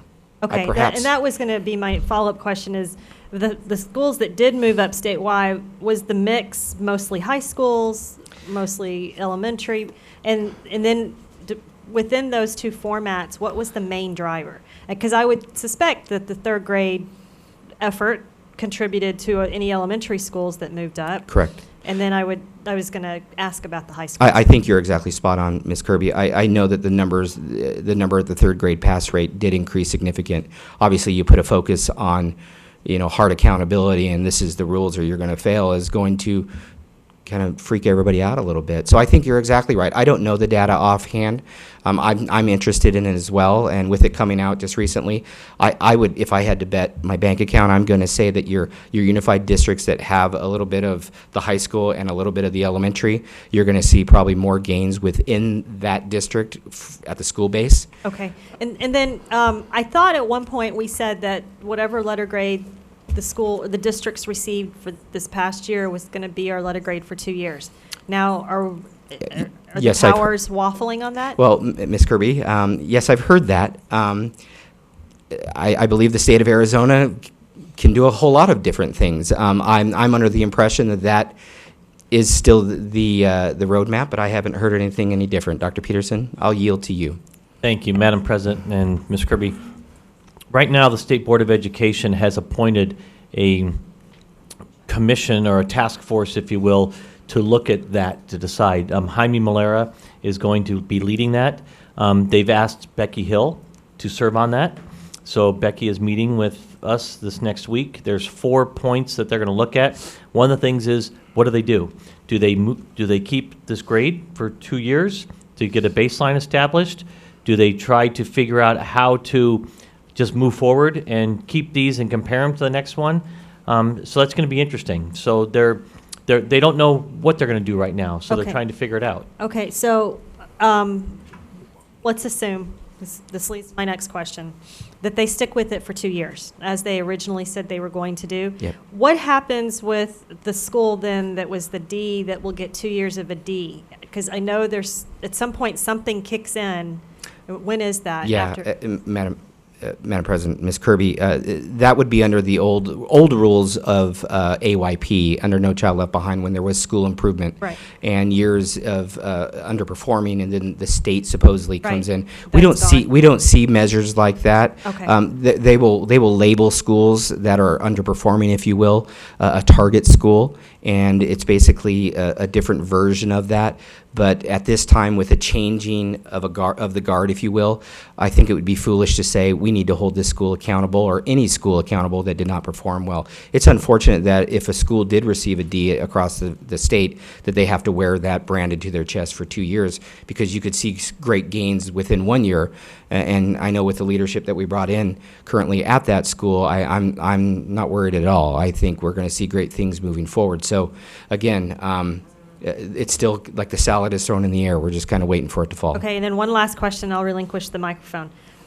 Since we don't know what the test is going to be in the spring, and we do benchmark testing throughout the year, what is our plan with the benchmark test? Well, Madam President, Ms. Kirby, the good news is Scottsdale's been on board with the Arizona College and Career Readiness Standards, and we're sticking with that, and our curriculum team and our teacher leaders across the district are working collaboratively. I know at the elementary, we brought in teachers at all grade levels to work with our Diane Murphy and Dr. Benson to create units based on the standards, and we've put our chips on the standards. So I know with certainty that we are focused on the standards, and if the test, whatever test they're saying is coming down the chute, it's going to be on those standards. It doesn't matter what the test is. We've done the homework, we've done the professional development, we've had those conversations. Our benchmarks have transformed. They have transformed from this last year to the year before. We were very thoughtful in getting ready for the new standards. So we did see questions get more difficult, or more Common Core-like, if you will. So in comparing this year's benchmark data to last year's benchmark data, again, it's not a static test. It's getting more difficult. So we need to be thoughtful about, as we're asking harder and harder questions, because supposedly the test is going to be harder, we need to be just very thoughtful of the results. Thank you, and thank you again for a very well-done presentation. It's loads of information, so thanks a lot. Sorry about that. So. Mr. Brown. You know, I'm a little slow on the uptake. So this grade's going to last 2 years, but we're still going to test. Correct. So what does that mean? Your guess is as good as mine, Mr. Brown. I think, like Dr. Peterson mentioned, it will create a baseline. Let's say if we compared the results from an Ames test that was getting more Common Core-like to a PARCC test, let's say if it is a PARCC test, how do you compare that? Would you even compare it? Or do you just do the PARCC test this year, use those results, and then set the standards, or those AMOs, if you will, from that test? I think educators across the valley and across the country are kind of standing with feet in both sides of the aisle, and just kind of waiting for guidance. I'm excited about when they make the decisions, because then we can get to work and we can see our great work pay off. So, Denny, I don't know. I'm sorry. Well, on the back side of it, though, for many of our schools, A's. So we got an A for 2 years. Correct. Now, does that take the pressure off of the school to perform at this mystery test, because you already got your A? That's a great question, Mr. Brown. I would say no, because I know the commitment of our teachers and our principals at the site levels is about student achievement every single day. And letter grades come and go. Sure, they might motivate you a little bit, but the magic that happens every single day at the campuses can't be measured in a week of testing. It was more like some make-believe test. We will still test and we'll still look at the results, and they will mean something, but there's a different pressure when... Correct. You could see perhaps a dip statewide. You probably could see it, depending. Or we could go through the roof. Or we could go through the roof, depending on the test. Yeah, because... It should be fun to watch. Yeah. Yeah, fun. I'll remind you of that word later on. Thank you. Thank you. Mr. Jackson? Dave, I just wanted to mirror what Board Member Kirby said. You have a gift for taking lots of a lot of data and bringing it down to an understandable format. I have a much better handle on the whole grading system after your presentation than I did before, for sure, so thank you. You're welcome. For that. Great presentation. Obviously, a tremendous amount of work went into it, so thank you one more time. And I guess not to sound like a cheerleader, but I am unbelievably proud of this school district for this grade and for our improvement in scores, especially considering the very difficult environment Dr. Peterson and I've talked about the last 2 years with lots of funding cuts. We've all been through it. It's been brutal. And district leadership, from Dr. Peterson to the SLT, right down to the teachers. Obviously, the teachers are where the magic happens. But I think this is a huge, it's a big feather in the cap of this district pulling together in a very tough time and despite the difficult environment, performing admirably. So I'm, as a board member, very, very proud of everybody and thrilled, and I hope we get our funding restored, because if we can perform like that in this environment, it just shows what we're capable of. So anyway, thank you. Thank you, Board Member Jackson. I would say that it is a team effort from the bus drivers to the custodians to the curriculum team to, obviously, like you mentioned, supports across the district. But I mean, again, the magic happens in the classroom and at the building levels with our principals and our teachers. I just wanted to thank everyone, because these kind of results don't happen in silos. I think that the teamwork and the leadership and encouragement from fellow employees, and working together toward a common goal, and sometimes that goal changes from year to year. We know that. Sometimes it changes mid-year. I think that's one of the things that when we build our dashboard in the future, we need to keep in mind that there are factors that happen every single year. I don't think we've had 2 years in a row where the grade and the test were exactly the same. I mean, it is an ongoing process. Personally, I hope that as people continue to contribute, and that the powers that be will start listening more to the classroom. We'll figure out ways to do more authentic assessment of educational quality. I've never felt that just testing certain subjects ever tells the whole story. And so that's the magic, is when you go in and see other things that are happening that you can't distill down to one number for an entire year of work and learning. President Snead, I would think everybody in the room agrees. With authentic assessment, we can only dream. We can dream. Well, we can continue to work and to press in that way. I also appreciate your honest skepticism in relation to the political process, because it's very real. Correct. And we can either choose to adapt or we can fight it. And right now, we have to do what's best for our students and our teachers and our community. So I appreciate the adaptability that everyone has shown, and just the focus on what is important. Did we ever determine, I had a question earlier last week, did we ever determine if the conversion to district charter schools, do we know whether the districts that chose to do that, it affected their entire district grade? Because I know district school, or charter schools are reported separately.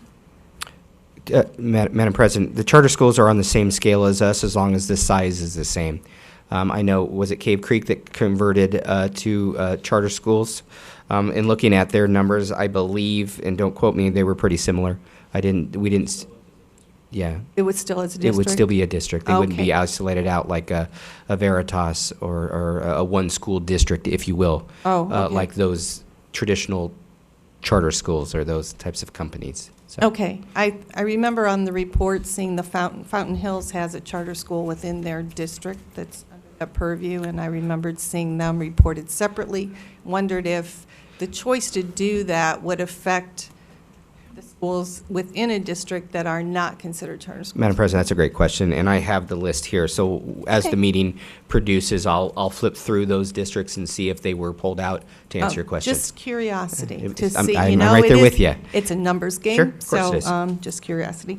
Thank you very much. Thank you. Mrs. Perleberg. You. And to add to your comments, Madam President, I think they're excellent. I think we all long for the day when legislature and legislators try and legislate and not pretend they are in the business of education instead, and try to step out of the classroom, because that's where our professional educators should be. And when we look at achievement and what is real and meaningful, it is clear that quite often this 1 week of testing does not show the work that is really done on a daily basis. And I just wanted to comment, as proud as we all should be, and this entire district should be, of our letter grade and our schools. I throw out that same pride to Supai. I know that leadership there at that school. I know the teachers, the hard work that the last few years that they have gone through and the changes that they've gone through. And that grade does not paint an accurate picture of that campus. And I just want to give a shout out to those Eagles and tell them to keep soaring, because we're all doing great things. So thank you very much.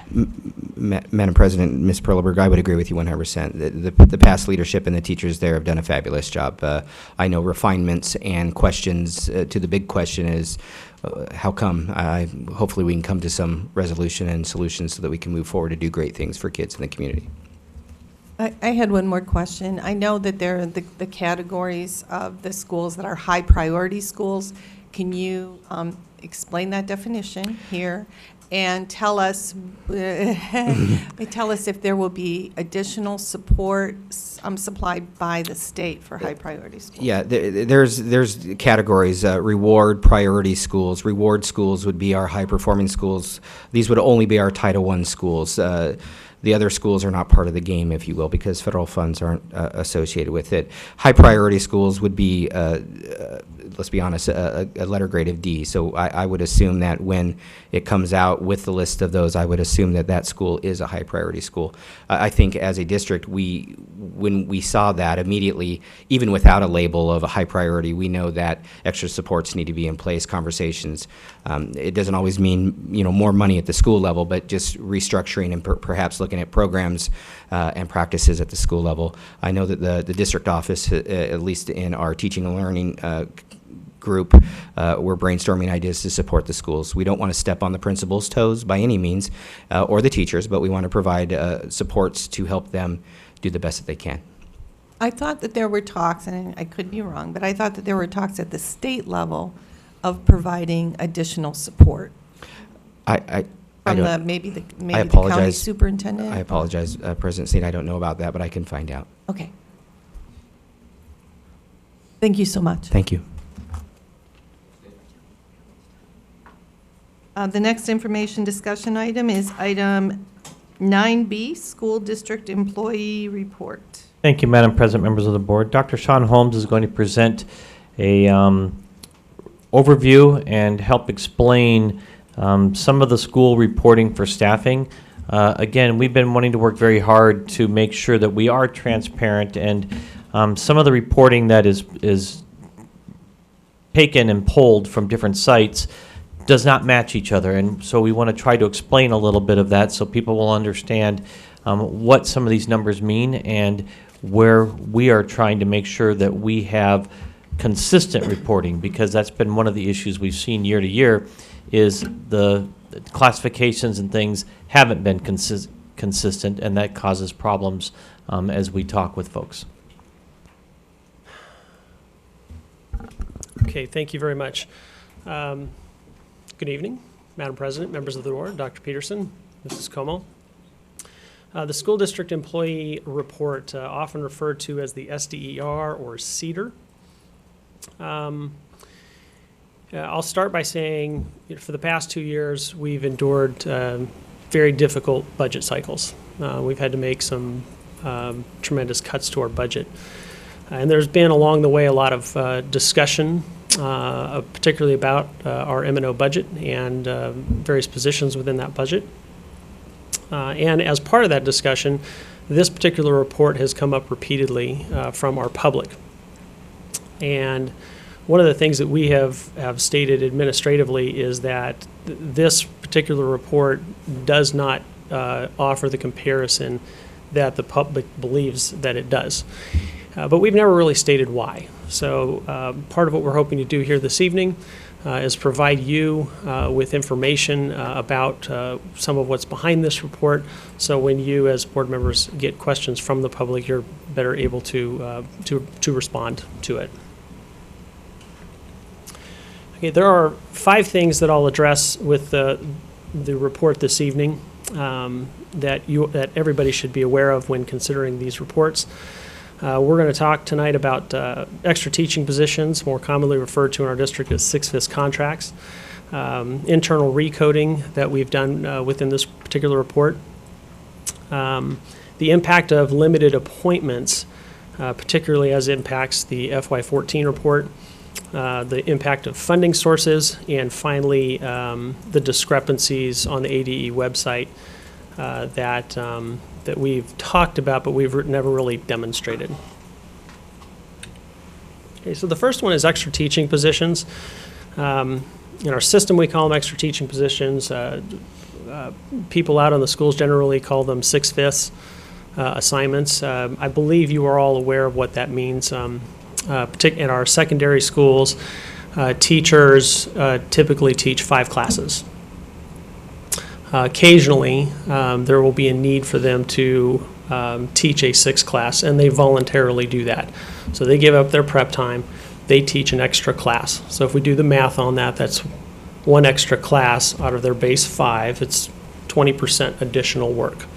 And teachers are compensated for that. And so that's why we call it a 6/5 contract, because they are working their 1.0 plus an additional 0.2, 1.2, 6/5. On the SDER, all of those positions, those are positions in our system, they are counted as 0 because the SDER does not allow for a person in a position to be accounted for more than 1.0 FTE. And all of our teachers on 6/5 contracts are effectively in 1.2 positions. So one of the things we have to do in running this report is we actually have to go in and code out all of those positions as 0, so they don't count. So what that means for the SDER is that every year the teaching lines are understated by however many 6/5 contracts that we have out in our schools.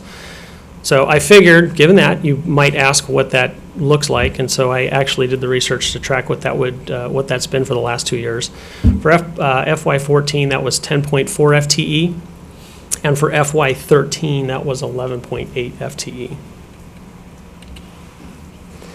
The second issue that causes challenges when comparing these 2 reports is the actual codes themselves. So 2 years ago, when we were enduring when this report came to the forefront of our budget conversations, one of the things that we decided is we really have to take a look at the report and make sure that our codings are, to the best of our belief, accurate or accurately reflect the positions in our schools. So we sat down, there were a team of us that sat down to examine this past year. And the result of that internal audit is that we recoded 149 different positions. It's important to know that the state, that these codes are strictly audited internally. The state does not audit them. They basically put out whatever we report to them. They do provide some guidance, but it's very minimal. The guidance that they provide is effectively a description. And I'll show you an example of that next and what this actually means in the report. So on this slide, what I have for you here are some, one, if we look at the bottom of this slide, you'll see that I've identified 1, 2, 3, 4, 5 particular codes. There are many more codes than that, but for the sake of trying to keep this simple, I'm just going to identify these 5. Those are the descriptions associated with those codes. So 44, manager, other. That's a very general description, as opposed to Code 100, superintendent, which is very specific. Or maybe I should say for our organization, people know exactly what that means.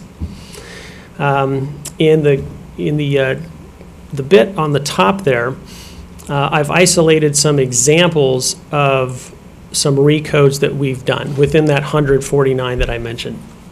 So, for example, in FY13, we had a director of English Immersion Studies that was coded to 112. And in FY14, we do not have a director of English Immersion Studies. That was eliminated as part of the budget process, and so that's not applicable. So if you just isolate that position, you'd expect code 112 to go down if everything remained the same. But everything did not remain the same. As I mentioned, we had met and discussed and taken a look at our coding, and we felt that there were just a number of positions that, in an effort to be transparent and clear about what we're communicating out, we thought that the codes should be different. And so there are some there. I've noted the Executive Director of Elementary Education Accountability, Executive Director of Secondary Education, and the Director of Curriculum and Professional Development. They were all, in FY14, they were all coded as Code 44, Manager Other, but we felt it was more appropriate that they be listed as 112, Director of Curriculum and Instruction. We believe that more accurately reflects their job description. The next one down there that's actually me, Director of Certified Employee Relations and Staffing. I was also coded as 44, but we looked at the code descriptions, and Personnel Director actually more accurately reflects my job. And so we made the decision to recode from 44 to 106. And I believe if we looked at some of the past reports, it shows that in Code 106, we went from 0 to 1. So it looks like we increased positions, but we didn't. We recoded, and it caused the appearance of an increase. And then I think probably more famously, at least internally, on FY13, we had it was listing 2 superintendents. And the reason for that was because our associate superintendent was coded as 100, and that for us was clearly needed to be recoded to 102 under assistant superintendent. They don't have an associate superintendent designation. They have superintendent and an assistant superintendent. So while the FY13 to 14 looks like we increased our assistant superintendents, we didn't. We just recoded our associate superintendent. Limited appointments. We are very fortunate in this school district to have tremendous support from our PTOs and ATPs. They provide funds to fund positions in our schools. So a lot of our schools benefit from a lot of extra help in terms of classroom aides or office help because of what our PTOs and ATPs provide for us. Historically, right through FY13, those positions have all been supplemental contracts within our system, meaning they are not they are not positions in our system. So the SDER does not pick them up and has never picked them up. Along comes the Affordable Care Act, And that prompts us to realize that we've got to track these individuals because there are implications in complying with federal law. And as we were having that discussion, I didn't list it here, but we also started talking about some ASRS implications and having to track people, making sure that we were appropriately doing deductions for ASRS. And we came to the conclusion that all of these limited appointments, we really have to make them positions in our system. So that's something that we did new for this past year.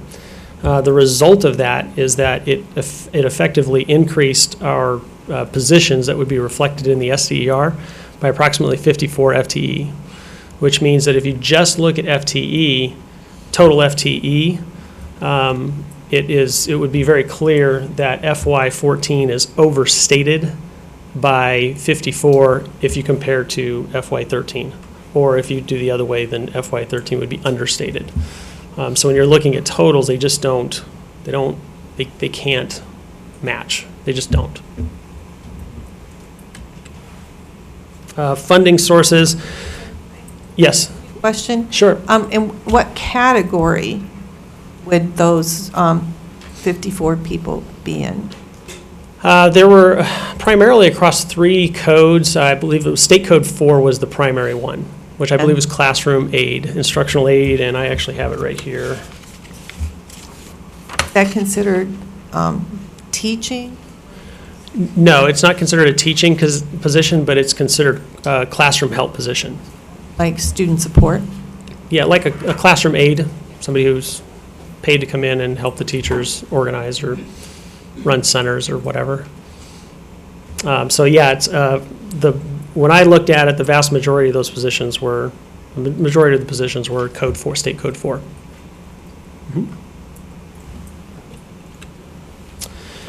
Funding sources, this is, I think, very fundamental to the comparison, and that is that the SDR covers all funds.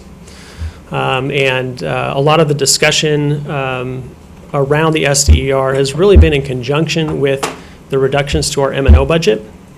And so I think what a lot of people are trying to do is use the SDER to reconcile the cuts to the M&O, and you can't do that because one represents, the SDER represents all funding sources, plain and simple, not just the M&Os. So that's something that you can speak to. Would that include like grants? Everything. Yeah, it includes, the SDER includes absolutely everything. Limited funding or funding that comes in for a limited period of time? Yes. We have also talked about discrepancies with the database, so I thought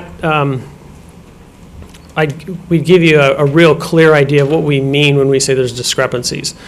What I've got here is a chart that charts out just the total. I'm just taking the total FTE that you would have found if you had downloaded the report from the ADE website on any given day.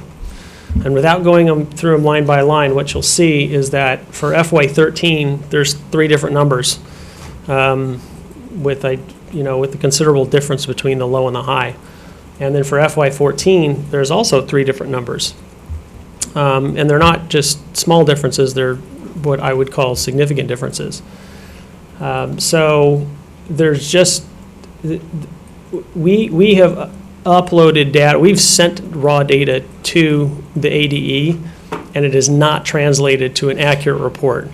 And so it's not simply a matter of we disagree with the number that you see that's been consistent up there. They've just, the number has kind of been all over the place for both years. You can see, I think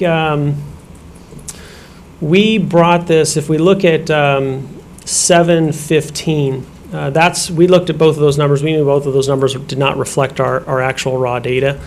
And so that's when we started working with the ADE more closely to try to make the corrections to the site. And you'll notice on 718, both numbers went down drastically. And in fact, we were back in touch with them and we said, okay, FY14 looks good, but FY13 is now incorrect. And so then on the 22nd, they change it, they redo their upload, And now FY 13 is reflective of what we believe is very close, but FY 14 changed. So the best I can tell you is there's a ghost in their machine. And bless them for, they've been incredibly cooperative at ADE. I'm very appreciative of the efforts that they've made to try to correct the matter. They hear loud and clear this is very important to our community that the data is correct. And so they've really gone out of their way to try to get this right. They are baffled. They can't figure out why when 1 year changes, it changes the other when they do the upload. They're really just trying to upload 1 year, but somehow they're weirdly connected. They do have a, you can actually see on 722, there's 2 different numbers for the same, different points in the same day. And just so we're clear, you have all been provided with hard copies of these actual reports, and that's why we've listed these numbers and dates, because we have an actual hard copy reference of a print off that clearly identifies the date when it was printed, and in the upper right hand corner, and in the lower left hand corner, the focus year in question. So you have everything that you see up here is in your packet for your review. On 7th, yes. Thank you for not going through that page by page. Yeah, yes. On 731, I've highlighted that in red. That's what we believe are those are the numbers that are most close, or the closest to our actual raw data.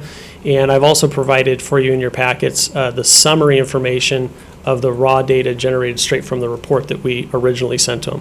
It is actually not exact, but it's within a few FTE, so it's very, very close. So those 2 numbers are the ones that we believe are most accurate. And I will footnote there that those 2 reports and those 2 numbers were not up at the same time in one day. She actually printed one off, sent it to me, then re-uploaded FY13, which corrected FY13 and screwed up FY14, which is then reflected in what you see on 8.2. So, and I believe to this moment, if you look it up, you'll find the 8.2 numbers are, I believe that's what's up there now. So, but bless them for trying. They really are trying to get it straight. The last word that I got from them is they are going to, they've sent it to their IT department, and they think that it might be resolved by October. We're not alone, right? I mean, they're not just picking on our district. It's every district, correct? I mean, is that? I honestly, I'm just wondering if they're going to put a disclaimer or something going up on their site saying, take these numbers with a grain of salt or something. I haven't had that discussion with them. I don't know how many other districts have been in touch with them about their numbers or are looking very closely at this report. I know historically in our district, this is not one that we've much discussed with the board or has gotten any much public. And Madam President, Board Member Perleberg, I think it's also important to note, AD has told us we are one of the few districts that even looks at this report. So the other districts don't even look at it, and that's what they shared with us. And so there hasn't been a huge push or priority to have it straight because no one else is really looking at the data. It's just our district and our community is the biggest one that looks at it. Mrs. Kirby? Okay, so to both of your points, I would like to throw out there to this board that we take a formal stand with ADE and we ask them to disclaim their own report or take it off the system until they can get the information correct. Because it is creating havoc in our community at a very critical time. And they need to own that. They need to own this. And so I don't think it needs to come from Dr. Peterson. I think it needs to come from the school board. Can I back up just a little bit? I know the ADE has been working on getting a new computer system because it's so antiquated. They couldn't even look at our students who take one online class and change it to a 0.25 instead of giving them half of a day. I mean, that took a year to get that through. So even our ADM, they can't seem to get right for years and years. So is anybody looking at this when they're discussing upgrading their data system? Anybody here know? For us or ADE? For ADE, I know they're talking about upgrading, they've gotten a lot of money to upgrade their data system. Is this one of the things that might be corrected? I myself am not aware of that discussion. Danny? Madam President, one of the reasons is, and as Dr. Peterson mentioned, that kind of AD is one of these like, well, we didn't really know there was an issue because we're really one of very few districts.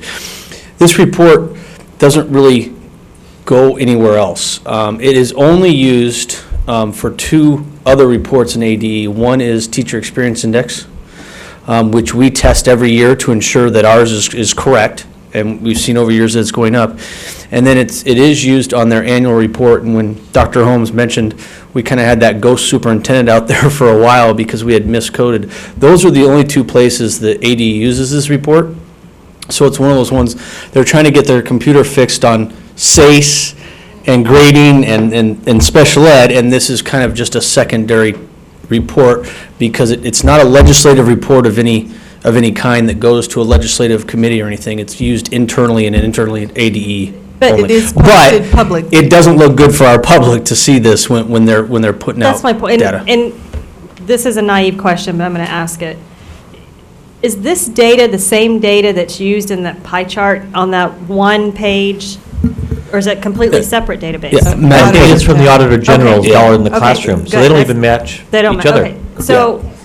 So whether, it's used by our public.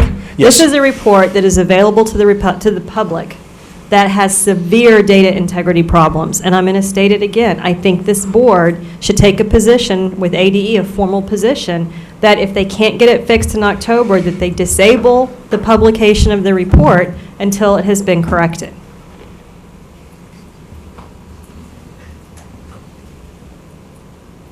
Well, and to that point, what about that $2 million mistake that was in reporting last year? Was that relevant to this? Was that the insurance or something was goofed up? There was on our Auditor General report. Madam President, Board Member Brown, no, this data is not used for that. That is, and as Dr. Peterson mentioned, the dollars in the classroom report, which comes out of the Auditor General, uses a completely different standard and format to determine what is certified, classified, and administration. So this report uses one way to do it.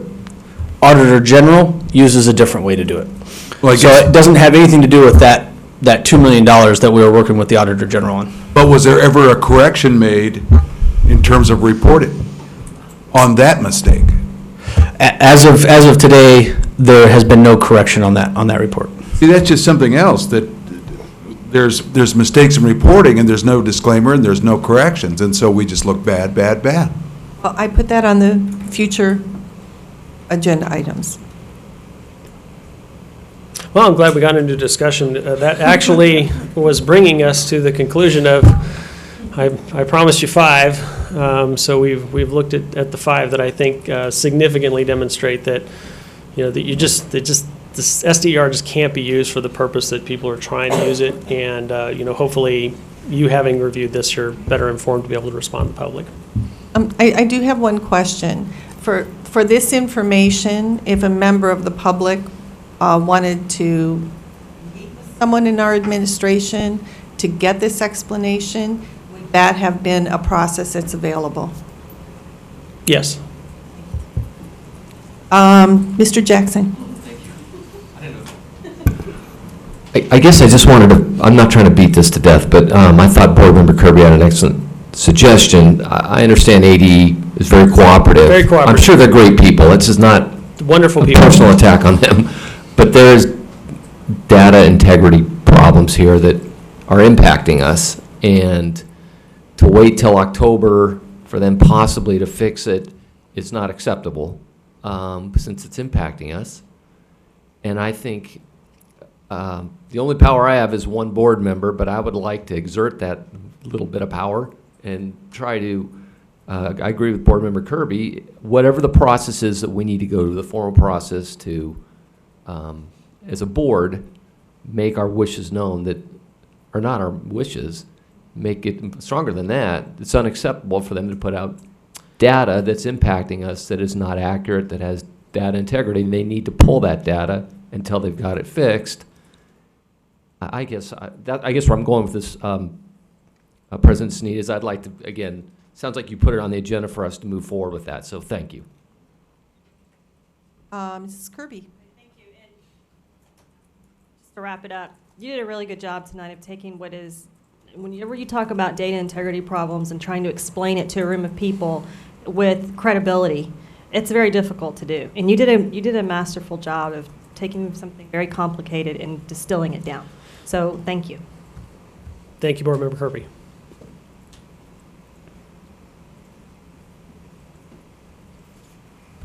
Okay, the next information discussion item is item 9C, start of the 2014-15 school year update. Thank you, Madam President and members of the board. Dr. Mitch Von Echten is going to provide an overview of the start of our school year. I think you'll agree that we've had an incredible year. A lot of our folks have said it is truly one of the smoothest starts ever, and he's going to back that up with some of the information he's been gathering. Good evening, Madam President, Governing Board members, Dr. Peterson and Sandra. It's my pleasure to present to you this evening a back-to-school update for the 2014-15 school year. In addition to back-to-school information, I'll provide some data regarding summer programs as our students and teachers readied themselves for the new school year. Our human resources had a busy summer. Just over 142 full-time equivalencies, equating to 168 full and part-time elementary and secondary teachers, counselors, and nurses were hired. Specific grade levels and content areas of note: first grade had 7 hires, third grade had 7 hires, and fifth grade had 8 hires across our elementary schools. Within our secondary schools, there were 10 math hires, 11 English language arts hires, and 16 world language hires. Additionally, special education had 29 hires throughout our elementary and secondary schools.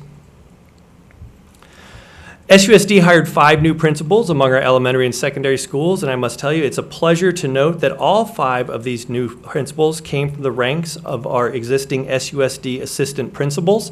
I can tell you that the candidate pools for these positions were outstanding, and our selection speaks highly of the caliber of leadership we have right here in SUSD. I can truly say that we are doing a good job of growing our own. I'd also like to note that we had a total of 10 new assistant principals added to our leadership team, and in fact 6 of those 10s came from within our own ranks. Professional development, we had a new teacher orientation. It was held the mornings of August 29th through 31st, with new teachers provided afternoons to be on their own campuses. Over 130 new teachers participated.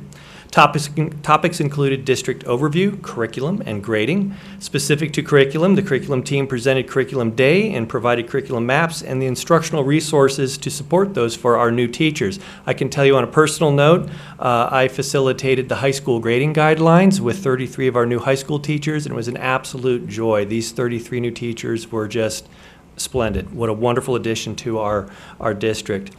The annual Administrator Academy was held for 2 days on July 23rd and 24th for all administrators district-wide. Topics included special education, student services, and others.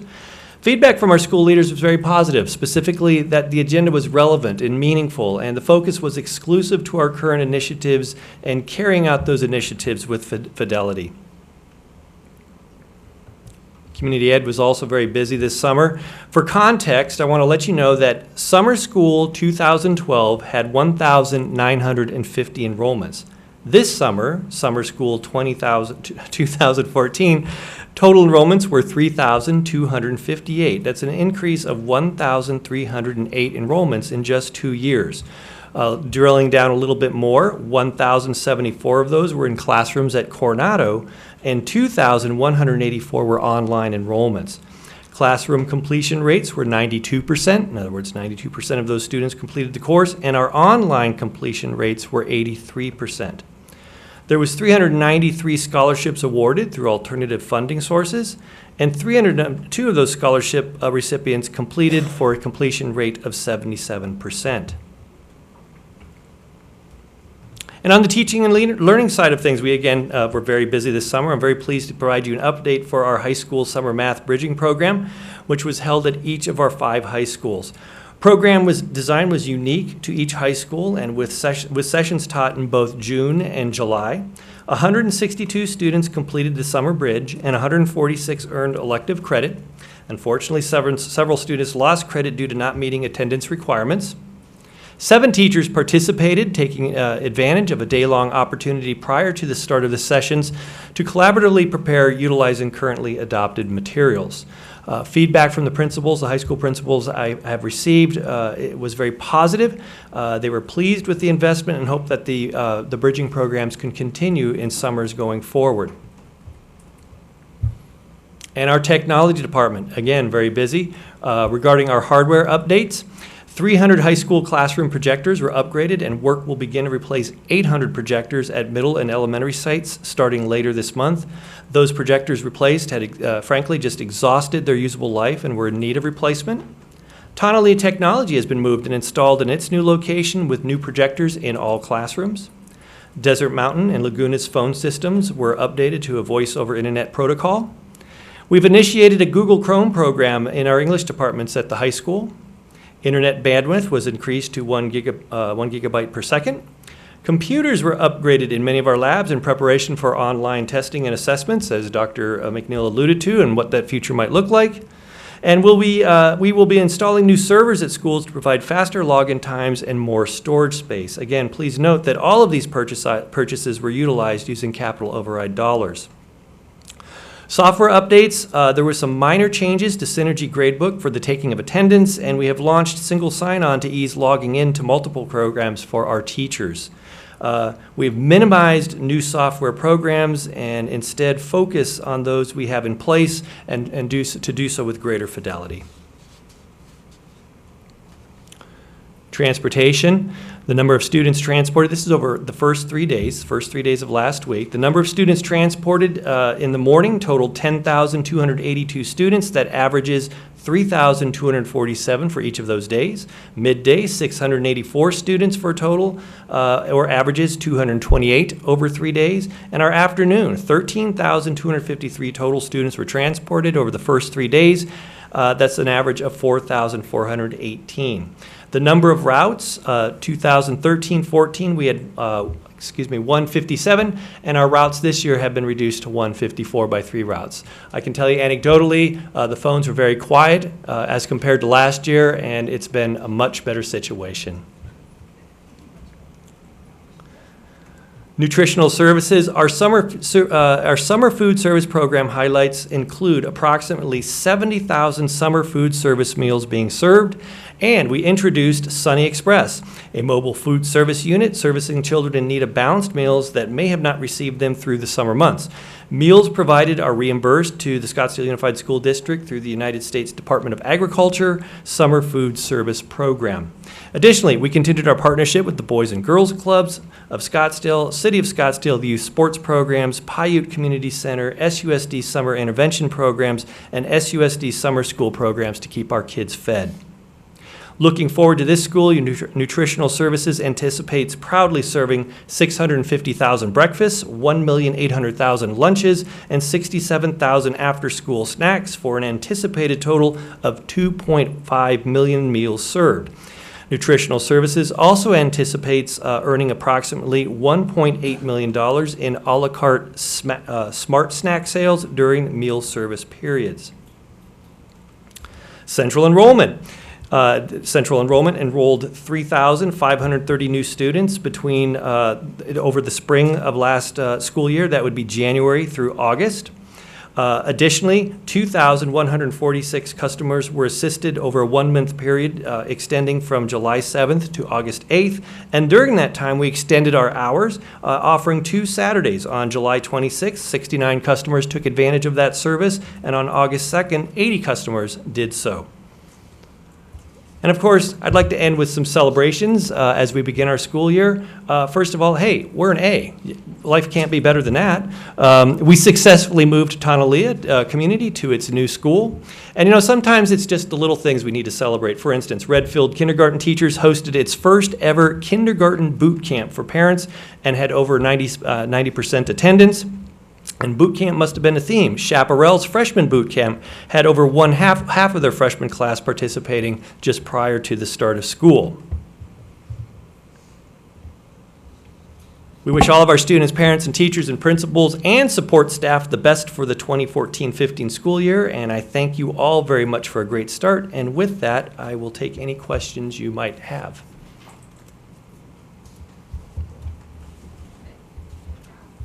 It was good stuff, huh? I like that. All right. I had one question. I think we can fit in here since we talked about the A rating.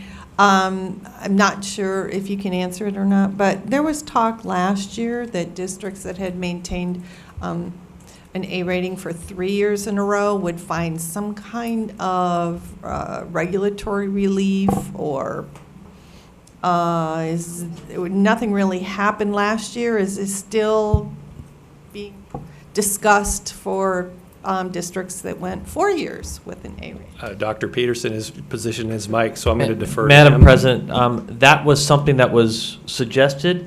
They asked to have suggestions put forth to them as what items could be offered as reductions, and it never went anywhere. Thank you very much. Betcha. Great news, everybody.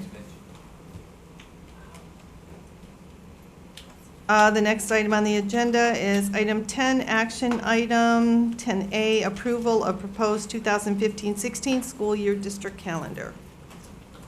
Dr. Sitton is going to present our calendar as we continue to take the template and move it forward, because we've had a lot of parents already call us and ask as they're planning for next year already, believe it or not. So, Madam President, members of the board, Dr. Peterson and Sandra, thank you for the opportunity to present the proposed 2015-16 district school year calendar. Just a few highlights of the calendar are that the school year would begin on Monday, August 10th, and end on Thursday, May 25th. The Thursday end date does allow for graduation on a Thursday instead of a Friday night, which has been requested by our high school principals. Dr. Peterson just mentioned the proposed calendar follows the approved 10-year template that allows for school to end prior to Memorial Day, while still having a week for fall break, spring break, and the 2 full weeks at winter break. So those were some of the important template items that we've had over the past years that is rolled over in this proposed calendar. I know that you did also see it last week at the board meeting, so I'll take any questions and then recommend action. Mrs. Kirby. Thank you. Thank you for allowing us to discuss this tonight, to give me, because I wanted a little more time to look at this. And I just want to emphasize something you've said, because I don't think you've said it strong enough, and that is school will start next year on August 10th. 2 digits. 2 digits in that number. If anyone's tweeting out there, that would be something to tweet. Thank you. Yes, and I remember that was a priority for the committee to, if at all possible, to start on the 10th. So I'm very happy to see that as well. If there's no more discussion, can I have a motion to approve the proposed 2015-16 full year district calendar? Mrs. Kirby. So moved. Second. Moved by Mrs. Kirby, seconded by Mr. Brown. All in favor signify by saying aye. Aye. Aye. Aye. That motion passes 5-0. And the next action item is item 10B, School Board Association, proposed 2015 political agenda recommended by the Legislative Committee.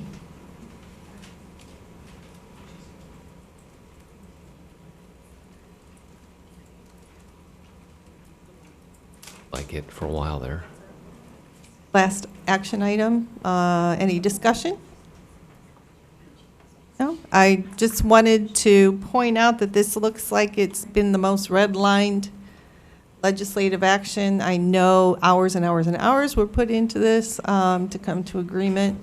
So I would like to move that we approve it. I'll second that. All those in favor, please signify by saying aye. Aye. Aye. Aye. That motion also passes 5-0.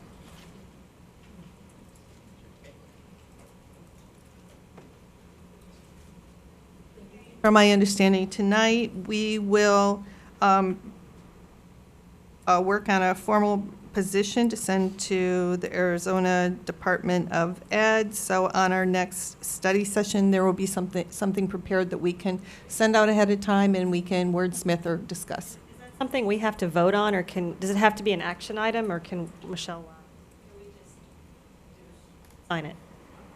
Well, If, Madam President, Board Member Kirby, if all board members are going to sign it, then it would be an action item because you're representing the board. But if you wanted just the board president to do it, then the board president could just send it off.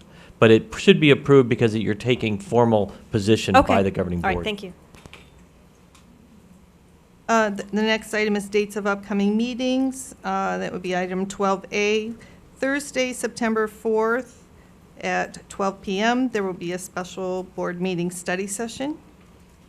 And item 12B, Tuesday, September 16th at 5 p.m., a regular board meeting.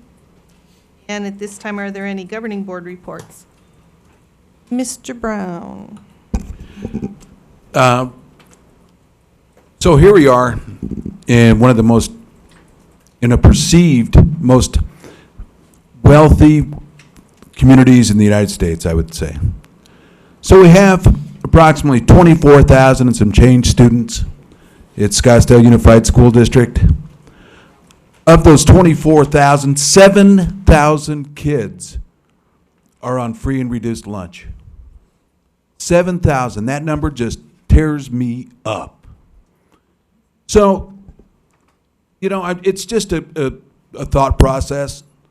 It's just Denny talking. But I'd like to start something called Scottsdale Takes Care of Its Own. And it's nothing formal right now. It's just a thing. But for folks that maybe want to get involved and help a little bit, maybe it's money, maybe it's time, maybe it's whatever. I would suggest they call Rosita Pinedo over at ANLC. She's the community specialist, if I'm not mistaken, over there. And she is working with many organizations to provide the Healthy Packs program. And what that is very simple. Backpack with food, take it home, healthy food for the weekend. Just something to help these kids eat. Once again, Rosita Pinedo, ANLC, and she is also coordinating then, I think, with Tonalea. They're doing the two schools, if I'm not mistaken. So, once again, Scottsdale takes care of its own, for whatever that means to you. Rosita Pinedo, ANLC. Thanks. Mr. Jackson. It's late, so I'll be quick, but this past week I was invited by a friend of mine who's on Rotary, and Scottsdale Rotary 100 delivered about 100 backpacks full of school supplies to Tavon. So anyway, it was a really great event to be at. Tavon is just an awesome school, and they're doing incredible things there. Anyway, this is more a plug for, I'm not a Rotarian, but these guys worked real hard to help this school, and so that's, I was very appreciative, as was Tavon, so. I think it's really important to recognize people who go out of their way to help us. So. Those Rotarians, again, I'm not a Rotarian, but boy, they sure support education, and they worked real hard. These were all these beautiful little backpacks, and they were jammed full of school supplies, so it was pretty awesome. Oh, thank you both for sharing. So then I guess I'm going to make a motion that we adjourn. Second. All in favor, please Aye. signify by saying Aye. aye. Aye. Thank you. Thank you, everybody, for your reports.